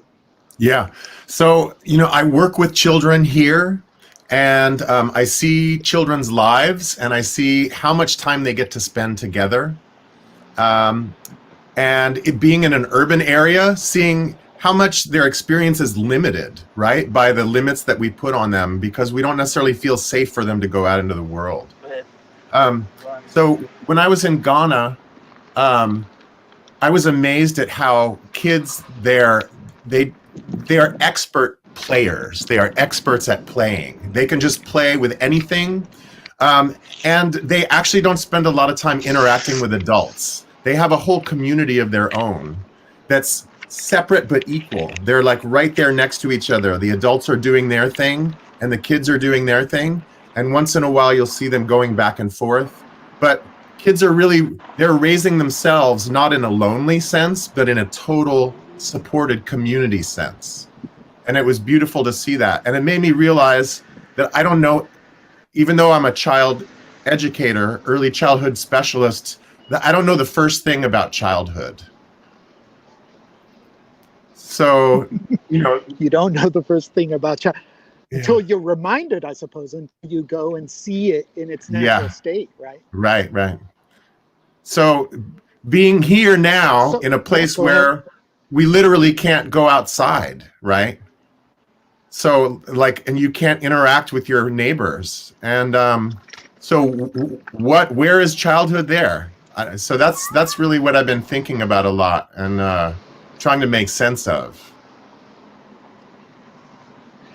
Rick, what are your concerns about the children during quarantine, during COVID, and about the ties that have been broken between children themselves in the schools because they're not going to schools, children in their neighborhoods, whether there be apartment buildings or not?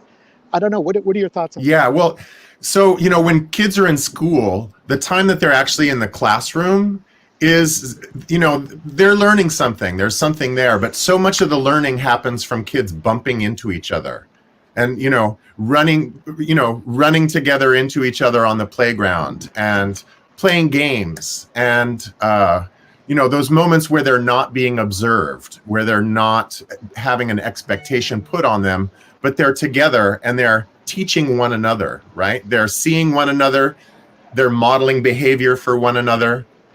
And now kids don't have this, the only models they have are their parents, They're these big people that they're not going to be like that for 40 years or something, and they don't see anything in between. So that's that's what I'm concerned about. A bunch of kids together on the playground, you see what you're going to look like in a year or 2 years. You can see where you came from, but being alone with your parents, it's a different experience. How you have a teenage son, if you don't mind talking about how you've been to carry out some of these observations and how it's informed your parenting of your teenage son. I feel like I'm failing in so many ways. And that's just my nature, is to notice the things that I'm doing wrong. But, I notice so many moments where he comes and tries to engage me and, I'm busy or I'm just not in the mood to be silly at that moment, and to engage him in a different way. At the same time, I'm proud of him because I see the ways that he's adjusting and he's stepping up and being part of the team that is us, being a family together. So this middle, 13 is just a really incredible time.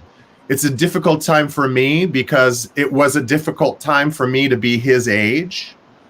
And so to be with him when he's this age, I feel, I have no idea how to relate to this person because I don't want to relate to him in the way that I was related to when I was that age, So I'm having to reimagine my relationship to this person that I am, and learn about him in a new way every day. So I just try to, every time I feel myself getting tight or hard, I just try to change the mood and see things from a different perspective. So it's a big challenge, but I think it's a good challenge. Rick, what else can you tell us about how you've been healing the last 6 months? Yeah. Another thing that's been really interesting is and hard to deal with is, of course, now I'm connecting with social media because that's how that we can connect. And I'm used to being with people all the time and smelling them and tasting them and touching them. And, I'm a mixed person. I'm a mixed race person, and I'm a mixed culture person. And listening to all the struggle that's going on right now for, asserting identity and everything. My great-grandmother was Black. My grandmother wouldn't tell anybody that she was half Black. She told everybody that she was Indian. We're not Indian at all, My grandfather sang German songs, and I'm not German, My father grew up in Mexico City and tells me about the tortillas that he ate off the oil drum every morning. But I'm not Mexican, and he didn't teach me Spanish. But I have all these echoes, of their childhoods. And so, I'm trying to just, now that, we have to be inside alone all the time, every day.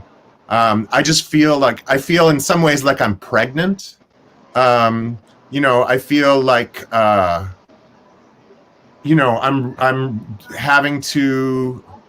reimagining who I am, but I don't feel a big need to assert my identity, right? But I just try to listen to other people's identities and relate to them as much as I can, and take it all in. And, I've drunk the Kool-Aid of Walt Whitman, right?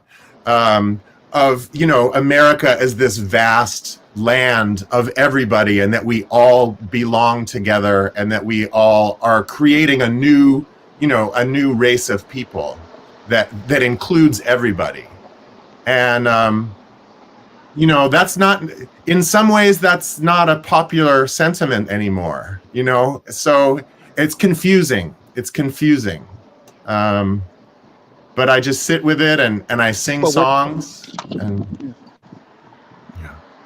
yeah. Rick, thanks so much for leading us with that thought. I'm giving you a big hug from 3rd and Pine in Long Beach over there to Berkeley. Thank you so Right. much for joining us. Oh, okay. I had a piece that I was going to read, but All right, that's oh yeah, let's hear it. Let's hear it. Yeah, okay. Sorry about that. Okay. I hope it's not too long, but so let's just say there are several stages of childhood. They're not sequential. They all exist today. They're all within the realm of possibility or far beyond our ability to dream. The one I'll call the first is not the state of being small or young. We'll call it childhood, as in a hood, a neighborhood of children, a neighborhood that's intertwined with houses one by one, but bigger than that and wider.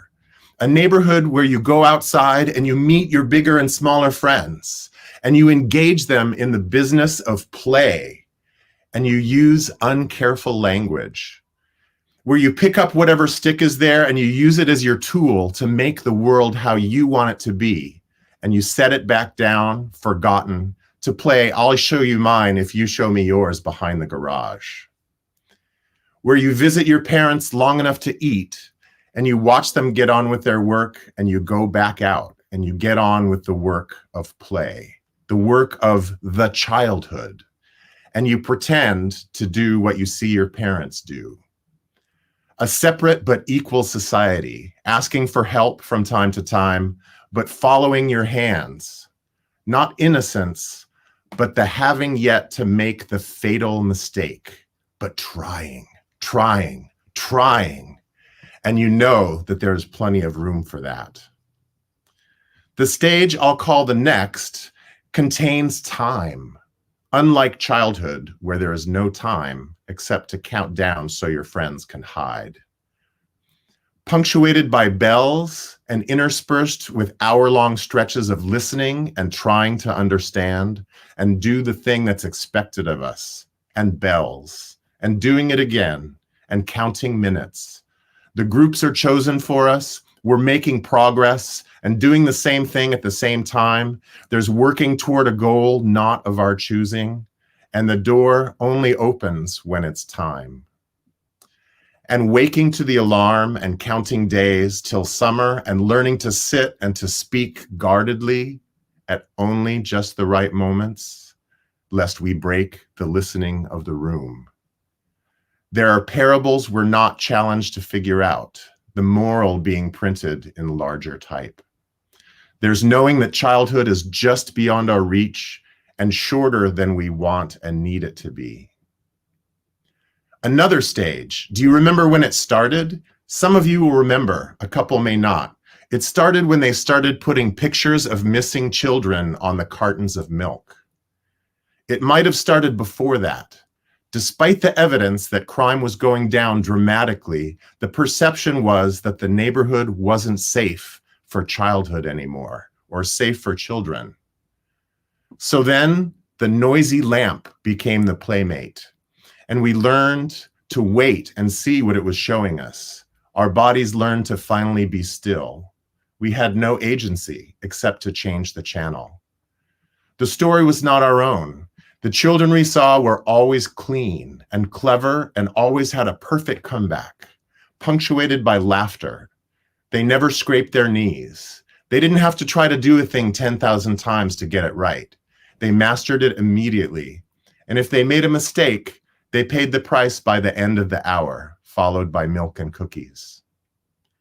And yet another stage, all too familiar, where everything is wrong, where the air outside is filled with unmetaphorical smoke that burns our eyes, and walking to school is far outside the question. Where we keep 6 feet apart, where real-life cooties linger in the breath behind the mask. Where is childhood there? Who's talking about childhood? But this is yet another stage of childhood, where children, face to face with their adults, look for ways to do the work they must, the work of play, with masks that are not playthings, and playmates worried about the rent instead of how to make a stick into a scepter, who hole up in a room to take a meeting and forget the ways of childhood, except for moments that are far too short and far too far between. And gadgets do the work of making playtime.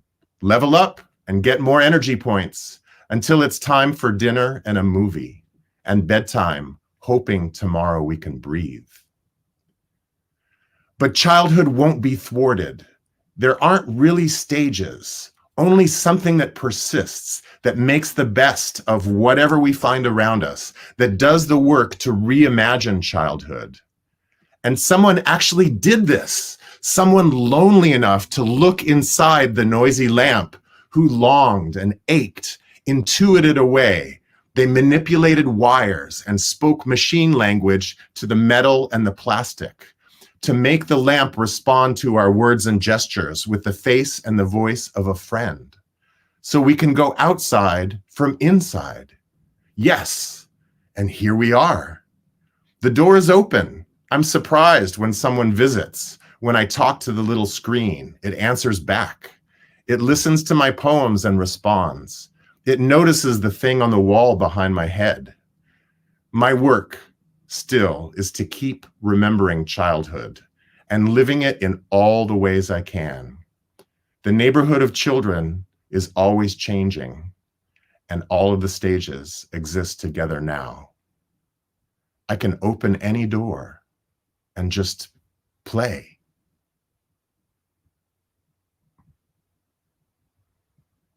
Love it. Love it. Oh my gosh. I'm so glad you shared that. I'm so glad you shared that, Rick. Thank Big you. hugs to you. Stay safe out you. there. All Thanks so right. much. All right. Yeah. Be well. Thank you. Thank you. Thank you. All right. Let's go up to, let's what, Tomas, Riley? Remember back in the day when we used to do the poetry readings, and we're coming up almost 2 hours on this poetry reading, but you know, if you stayed long enough, you're like, oh my gosh, I'm sure glad I stayed all the way up here, man. It's an endurance run. So let's hear some of your poetry, dude. All right, let me jump right to it just so I can be respectful of folks that are waiting in line behind me. I've got two pieces that I wanted to. I left San Francisco just as COVID was hitting, and the conversation was about placing the homeless in hotel rooms so that they would limit their exposure and also their transmission of the virus. Let that serve as introduction. They went and infected America with a grievance from a stolen fountain pen. They masked and unmasked with ventilated sadness, unconcerned with finally how it looks or who was looking. They troubled our old glory with statistics, counting all the empty beds from here to Iowa and back. They fluffed the homeless pillows, hospitable but full of pregnant pauses milked from the silence of an inmate's outrage.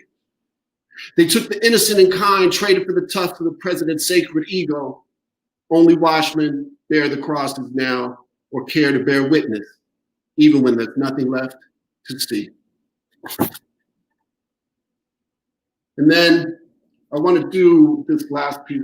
My second piece is basically it's about transitioning from the liberal bubble, the hyper-gentrified liberal bubble of San Francisco to the coast of Oregon, where we watch Confederate flags roll by and there's license for open carry. Significant culture shock, to say the least. And I call this poem Blue State. I can't remember the body of where I stay. Here at the Newport Pier, waiting to curl an arm around the piling, morning awaits me, pathetic, like the runaway dog on the shoreline, dragging the lead behind him like he's going home. His head is out of view now, I've moved on. His eyes just mountains we just drove through to here, where the roadside flowers mark the crossing where we went to find ourselves. Why does the water sway like that? And now you let yourself wade in it, or so goes the fable, enamored like the lure on the line, watching the tide coming to instigate bad breathing, rushed out of downbeat San Francisco, fishing of another kind now. Half is talk, and the other part's divided equally between the hook, the rigging and the solo at the conclusion of a meaningless theme song in the seaside town they forgot to burn down. Watch for the changes in the white caps. See, fishermen can wait all day. They'll notice when your line breaks, meaning you don't know the chords yet. Through all of this, you prop up glory on the bandstand pier, keeping tabs on certain tracks and ought to be type interfering, drifting all up at your feet now with the trash and bottles too deep down to touch it, really behind communion with the fishermen and tide. After the ocean forced your hand to sift through stagnant, come on, down the hills you tumble over just to see the water, and you get in it now, almost chest deep as it soaks skin toward the neckline, the pier, the cliff, the lighthouse, that song you started singing to the waves, hoping to hear those voices. You cried, yo, ocean, it's me, yo. And I can't remember anything, not one thing the lighthouse lands on. The pier will claim the sunset, lay hands upon the length of high and mighty hymns as if you float through a world of heathens singing by yourself to hold off ripping resentments foaming up and down the water's edge. They go no further than that. But as a preacher, man, I gotta say my piece. So saying pieces of a man tumble from the breathless tongue like cold spring rain that's falling as if bored by serving rain clouds in the sky. Such terrible vice. And when the gutter's full, I will consider the repercussions. Fill buckets and old paint cans as a gesture towards some kind of bailout, only to spill them in the driveway at the site of older water ceremonies where children were blessed. Newport scene, take one. The consummate father waves a Confederate flag behind the fire. Now, what's that there? This happened Saturday. A train full of non-believing military wives and a drunk fool for the ages. A screaming toddler girl is finally settled into her seat bound for visiting day at Donovan or someplace else barred in the California Valley. May she sleep through her journey. Through the rising smoke from controlled burns, somehow too close to the highway. Everything's gone blue that way. The bones caught in your throat need someone to slap you on the back, a breathless blue. And anyway, it happens that my shoes and shirt go blue, even the hairs of my unkept mustache and the birthmark where doubting Thomas poked the wound, that kind of blue. The shadows from the rabble racing north and south. There is no jump cut to scene 2, the camera's empty. Useless as a switch in hand with nobody to beat on. That's oppression. Something broken off after flailing in the wind for hours in the shuddering shared garden, but all this talk says nothing to the shameless. I gather this is Sunday. Soon the trucks pull up to an abandoned pig and pancake, organized as hell. The tea party is having an actual tea party. My kinder side still looking over my shoulder like a skiff too far from shore. The light barely discernible, the fog, a shapeless argonaut veil just above the crab shack as they tumble out of pickups, looking to beg off for something else so as not to spend too much time trying to explain what they meant. Man, it's different here. And perfect in the mornings if they come blue and still alive. I got something for them. 2 snake oil amendment moves ahead of the lightest touch. Hey, man, I'm going to borrow this cantaloupe.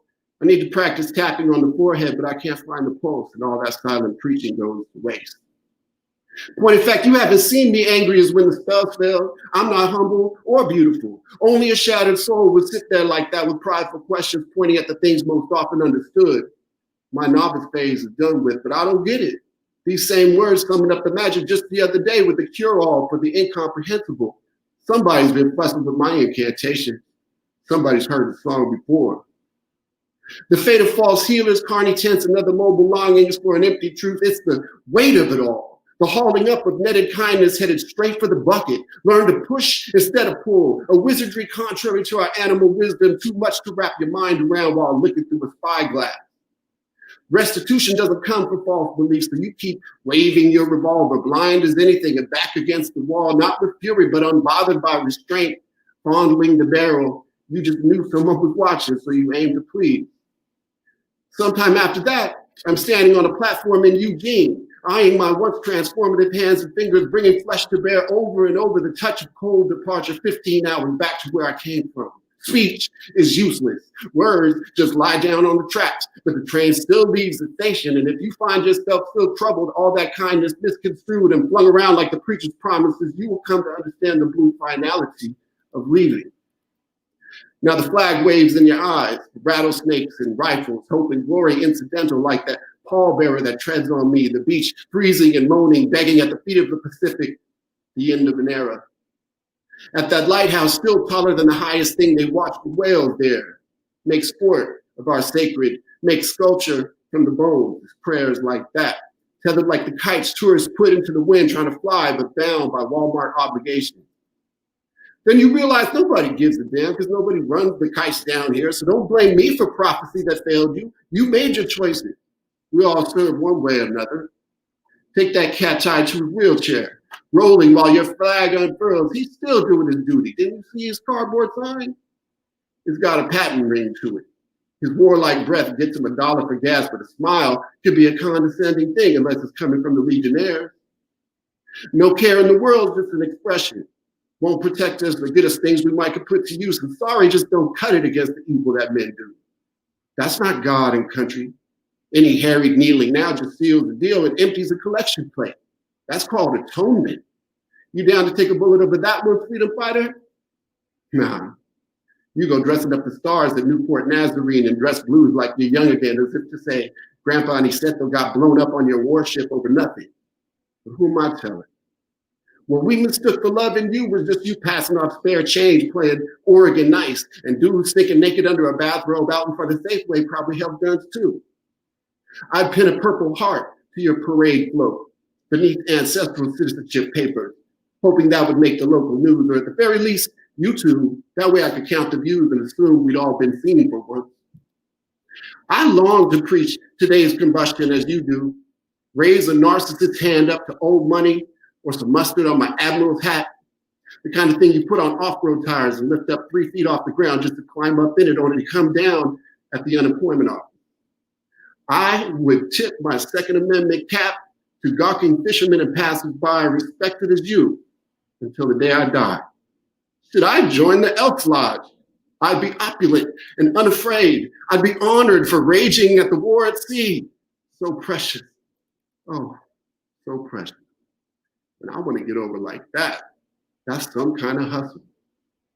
Then every day, down at the pie shop, some old local would marvel, ask me, what do you want to be when you was little? And I could eye him, top to bottom. And coldly, I could tell him, nothing. Just a kinder, gentler American than you. That's all I got.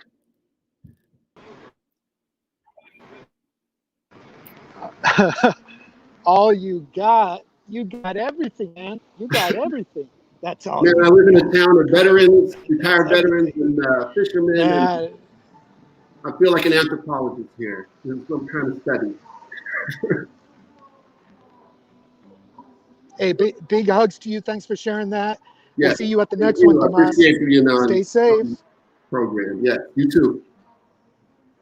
All right. Thanks a lot, Tomas. You know, I'm wondering, how do you get from Oregon to New Mexico, man? The only way I would know how is get back on the 5 South and then go 10 East. I don't know. Adan Baca. I don't want you to tell me how to get there, but let's hear your poetry, Adan. What you got? All right, man. Breathe in. We have rivers without water, thunder without rain, forests burning, and kids on computers trying to learn. We have grown men with nowhere to go. They steal bicycles and ask me for spare change in the middle of the day on roads where our ancestors walked, cried, and prayed. Everyone angry, everyone hungry, everyone indifferent on land we say is sacred. I'm in another world, man. It's a whole different planet here with no TV news networks, no Christian missionaries to pray for us, and no white guilt fighting for us. Forgotten in the land where conquistadors first shed blood, the actual birthplace of the American mestizo, the first Aztecas in the Norte returned to Aztlan in chains. And breathe out. They never wanted us. They still don't. The masked and unmasked, the liberals and the conservatives, the angry white man in an Albuquerque parking lot, red-faced and looking for a fight, concealed carry cajones make him feel strong. It's supposed to be the land of the brave, but they're always afraid of all of us. They don't want you either. Be free from evangelical Christian facade, anti-God charlatans. Your political party is an angel of light, and you kiss the devil's hand tonight, sowing division and hate. Pro-choice and pro-life, live and let live, but you never forgive.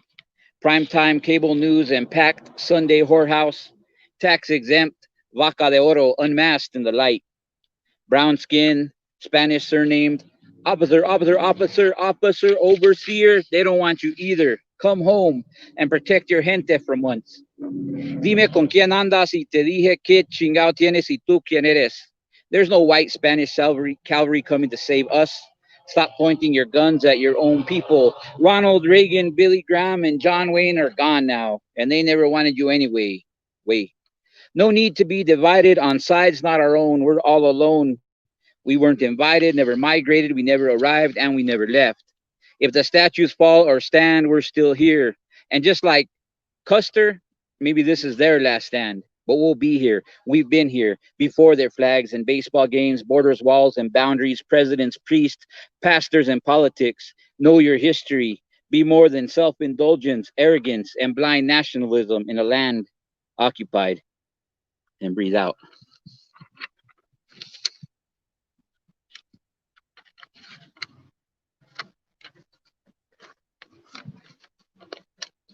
Got one more, Adolfo. You there? Yeah, we're here. Keep on going, Alan. I'll gladly put my hand over my heart, stand and sing the blues at the next football game and pledge allegiance to a flag as long as it flies at half-mast forever. El tiempo de luto, perpetual time of mourning for every black boy and man who can't breathe from the weight of still unbroken chains carried by blue uniformed patriots who fail to protect and serve us. In a land where all lives matter, this doesn't happen. Y todavía nos levantamos desde abajo. Jose, can you see through the cop cars flashing red glare? The tear gas bombs burst through the air. Nadie es valientes y todos no somos libres. Nobody is brave if we are not all free. Then conquer we must when our cause it is just, and this be our motto, in God is our trust. Jose, does that star-spangled banner wave for us yet? Thank you.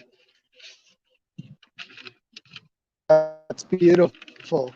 Hey, Adan, big hugs to you. You're in the hills of Española, near Española, right? Yep. All right. Well, big hugs to you. Thanks for joining us. Your poetry was a gift to us. Keep on doing great work as a therapist and helping people heal and helping yourself and your close ones heal. All right. Well, thank you for inviting us, and it was awesome to hear everybody's perspective and hear everybody's words. So it was a blessing for us to me and my son. My son is here; he's my cameraman. So thank you, guys. Nice to meet everybody. Excellent. All right. Well, let's move on from New Mexico. I think we might move on maybe to New York. Are we going to move on to New York, or are we going to move on to Virginia? Not quite sure. It may seem like I'm in charge, but I'm not really in charge. All right. So let's go to New York City, El Barrio. Amneris Morales Start recording. and Jesus Papoleto Melendez. So, Yo. So do you have a joint poem you want to share with us? Well, we're gonna do her first, and then we'll end her part. I don't know how you want to do it, but whatever you want to do. Yeah. Give us your poetry. Okay. We're gonna Well, everything that everybody's been doing so far is like really out there. There's a lot of unity and great poetry, and it's good to hear from Pat and Tomas. Well, here we go. This is called Integrate in joint voices and bilingually, partially.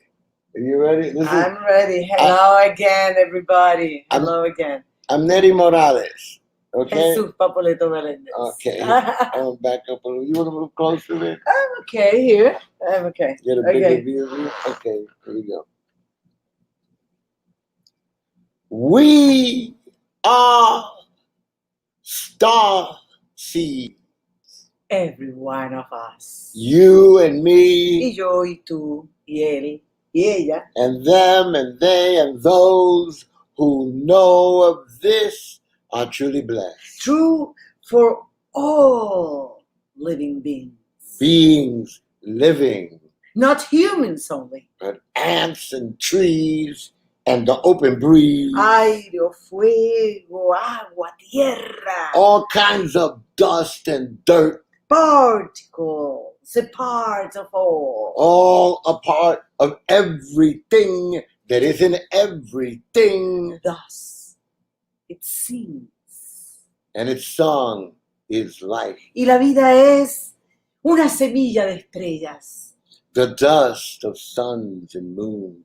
Las rocas y el polvo y el humo sideral en el espacio sideral. Floating in a bath of timelessness. Counted, measured, numbered by some species. Others caring not. Science and mathematics trying to plot poetry in motion. Motion in a helix's curve. Y la vida en la tierra se hace visible To you through the the naked naked eye. Okay, there you go. Okay, that was okay. Are you going to Alright, share guys? another poem, Papaletto? Sure, but are we gonna interview us? We wanna, That's beautiful. Yeah. We Let's hear want to be something interviewed. else. Yeah. No. We're going to go to poetry. We're going to go straight into the poetry. Let's hear some more words from Spanish Harlem in New York. Let's hear it. I'm going to close that because the sun is so Okay. talking until I close. Okay, well, we got poems. Poems are us. She's gonna bring down the shade. She's gonna do a poem. Well, she'll introduce her poem. Okay, what am I gonna do? Okay, here. Okay. Yes. Well, a lot of the readings, déjame hacer este primero, mami. Okay. A lot of the readings, you know, they are, they're very inspirational, you know? Everybody's like talking about culture, humanity, you know. Yeah, we and what- were enjoying that a lot. ¿Verdad? Yeah. Oh yeah, I forgot where Remember. I forgot where my mic is. Okay. You guys can hear me well? Thumbs up. Okay. I hope so.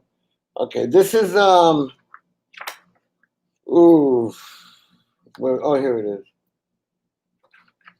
This is called Human Wisdom. Okay, I'll move the mic over here. Okay? There. Human Wisdom. It's in my book Papolitico. Okay? Came out last year. It is important to keep culture. Culture is the essence of life. It's life itself. The story of people's ways, how they made their way in life, to deal with life, to understand it. Their understanding cultivated in this wisdom, passed on through children forever. Their ancient cries, the moans of living souls, reliving a past, a part, a being of themselves, removed and yet contained within itself.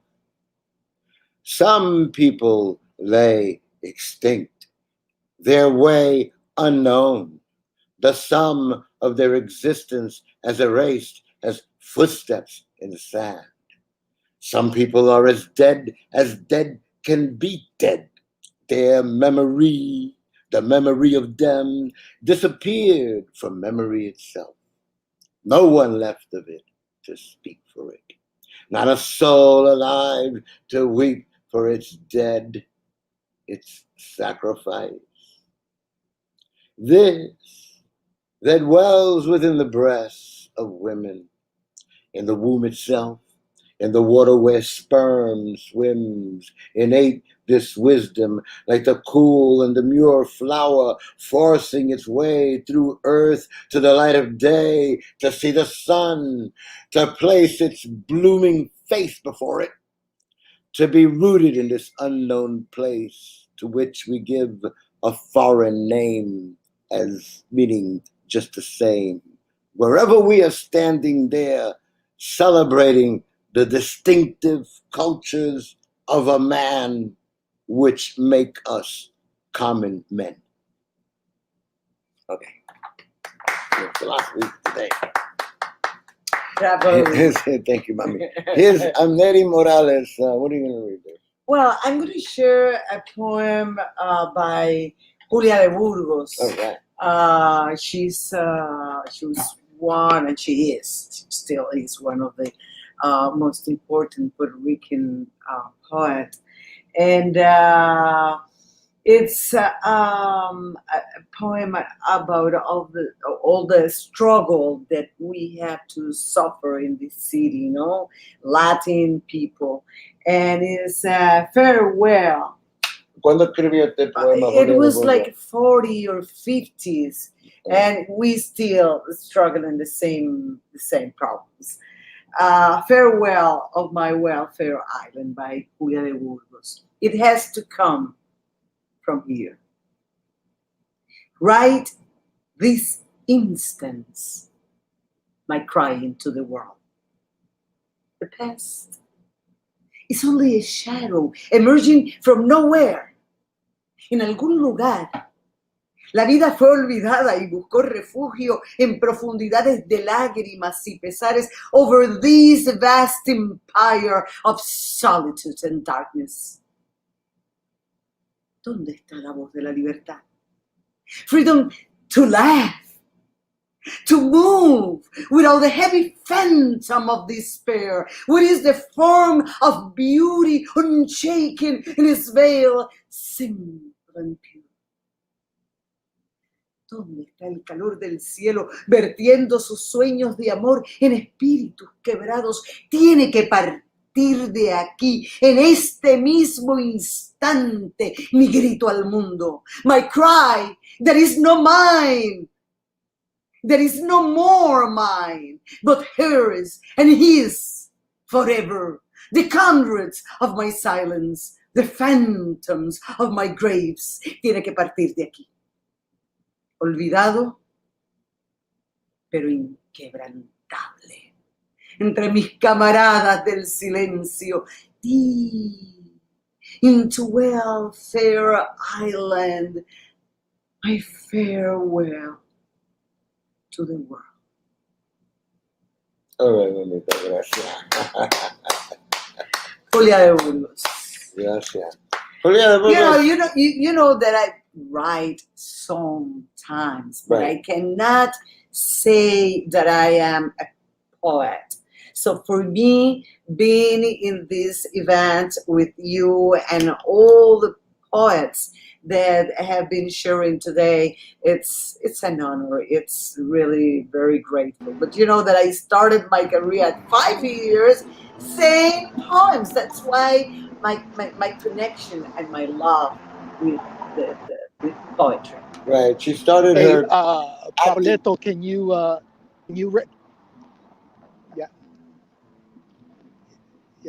Yes. can you give us one more poem, Papoleto, to wrap it up in New York? Okay, I'm going Is to that read you a all poem I wrote in San Diego. I was as I was listening to some of the readers, to Pat, and I said, hey man, I remember San Diego. San Diego was very, very good to me as a Puerto Rican, and so taught me a lot of things. Yeah.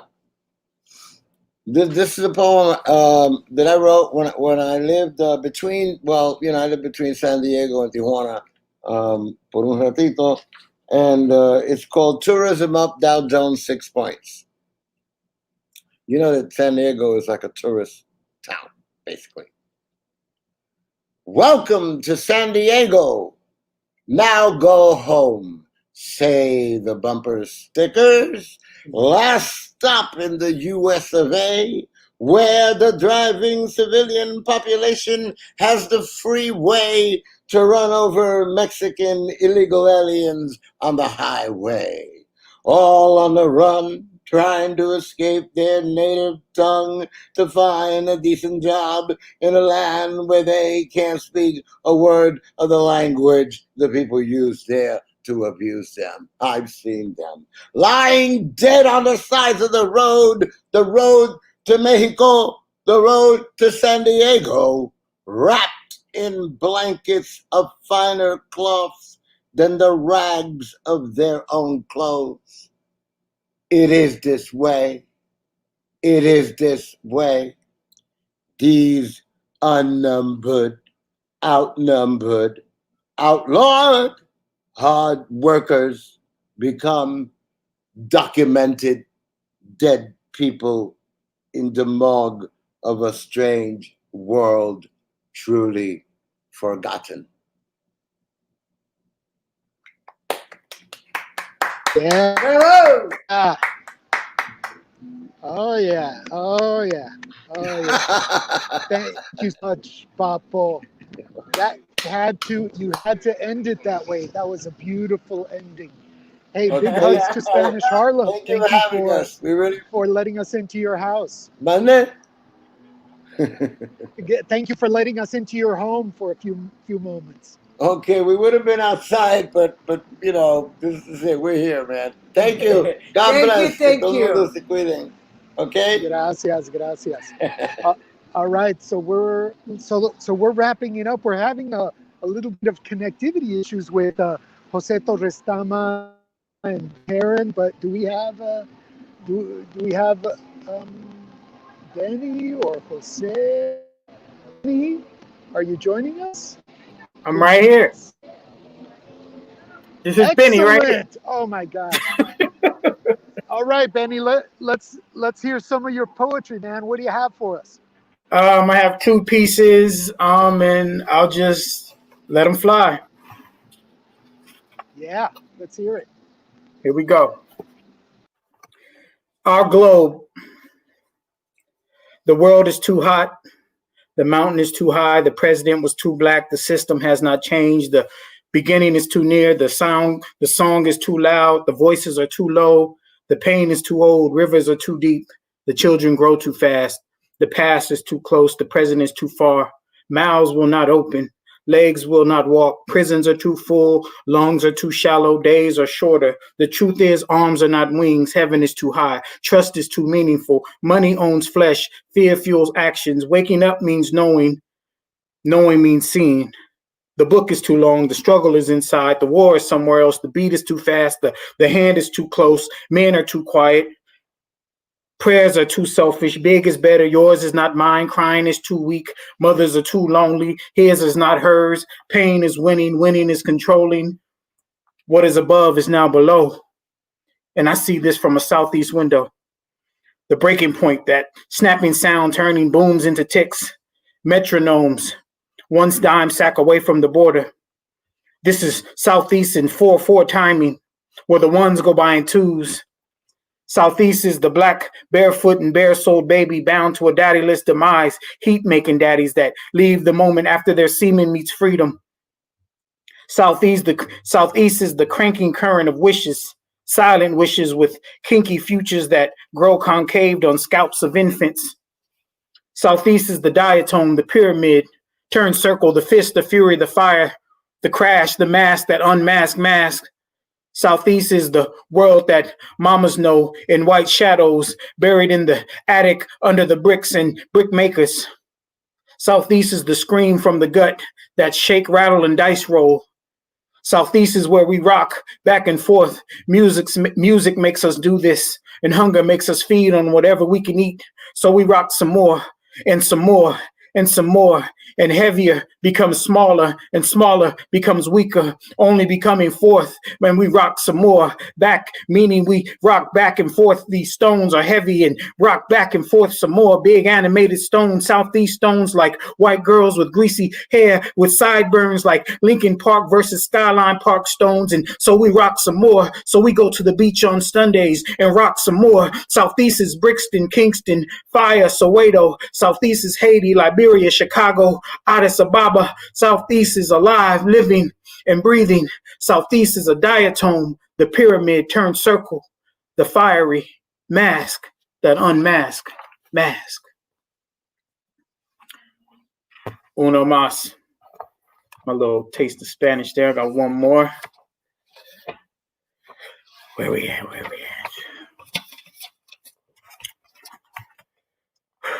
The nickel song. Jimmy had a nickel. He didn't have it long, 'cause all his friends found out that Jimmy had a nickel. Jimmy had a nickel. Jimmy had a nickel too. I knew my mother was in a good mood when she sang this song to me. I have no idea where she got the nickel part from, nor the song, but it was accompanied by a bounce and a hug tandem. Mama sang this song with her eyes closed and a scent of brown liquor on her breath. She somehow was able to make the words to the nickel song fall in between the pocket of a Robert Cray rhythm section. I like this song. It was a sign that the bills were paid, the refrigerator was full, and her baby boy was in her lap. Peace. Message of healing. That's the message of healing. Thank you very much, Betty. And Thank you. With that, we're gonna wrap up. Thank you to everybody who's been on. We had a few problems. I apologize that Jose Torrestama wasn't able to join us again, but thank you to everybody. And what a privilege it's been for me. I feel very grateful because here at the intersection of 3rd and Pine in Long Beach, where on May 31st, I had an injury while working. I was shot with a foam round.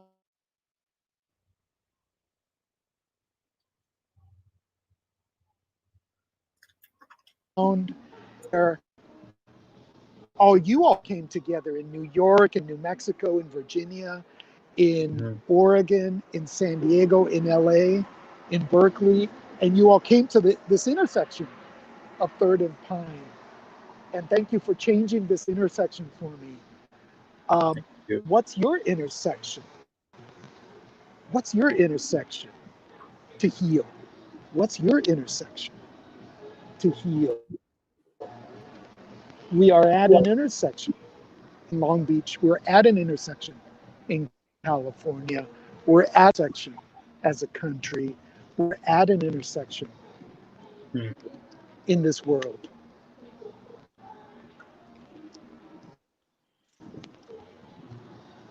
Thank you all. Thanks, guys. Thank you. Bye. Have a great day. Bye-bye.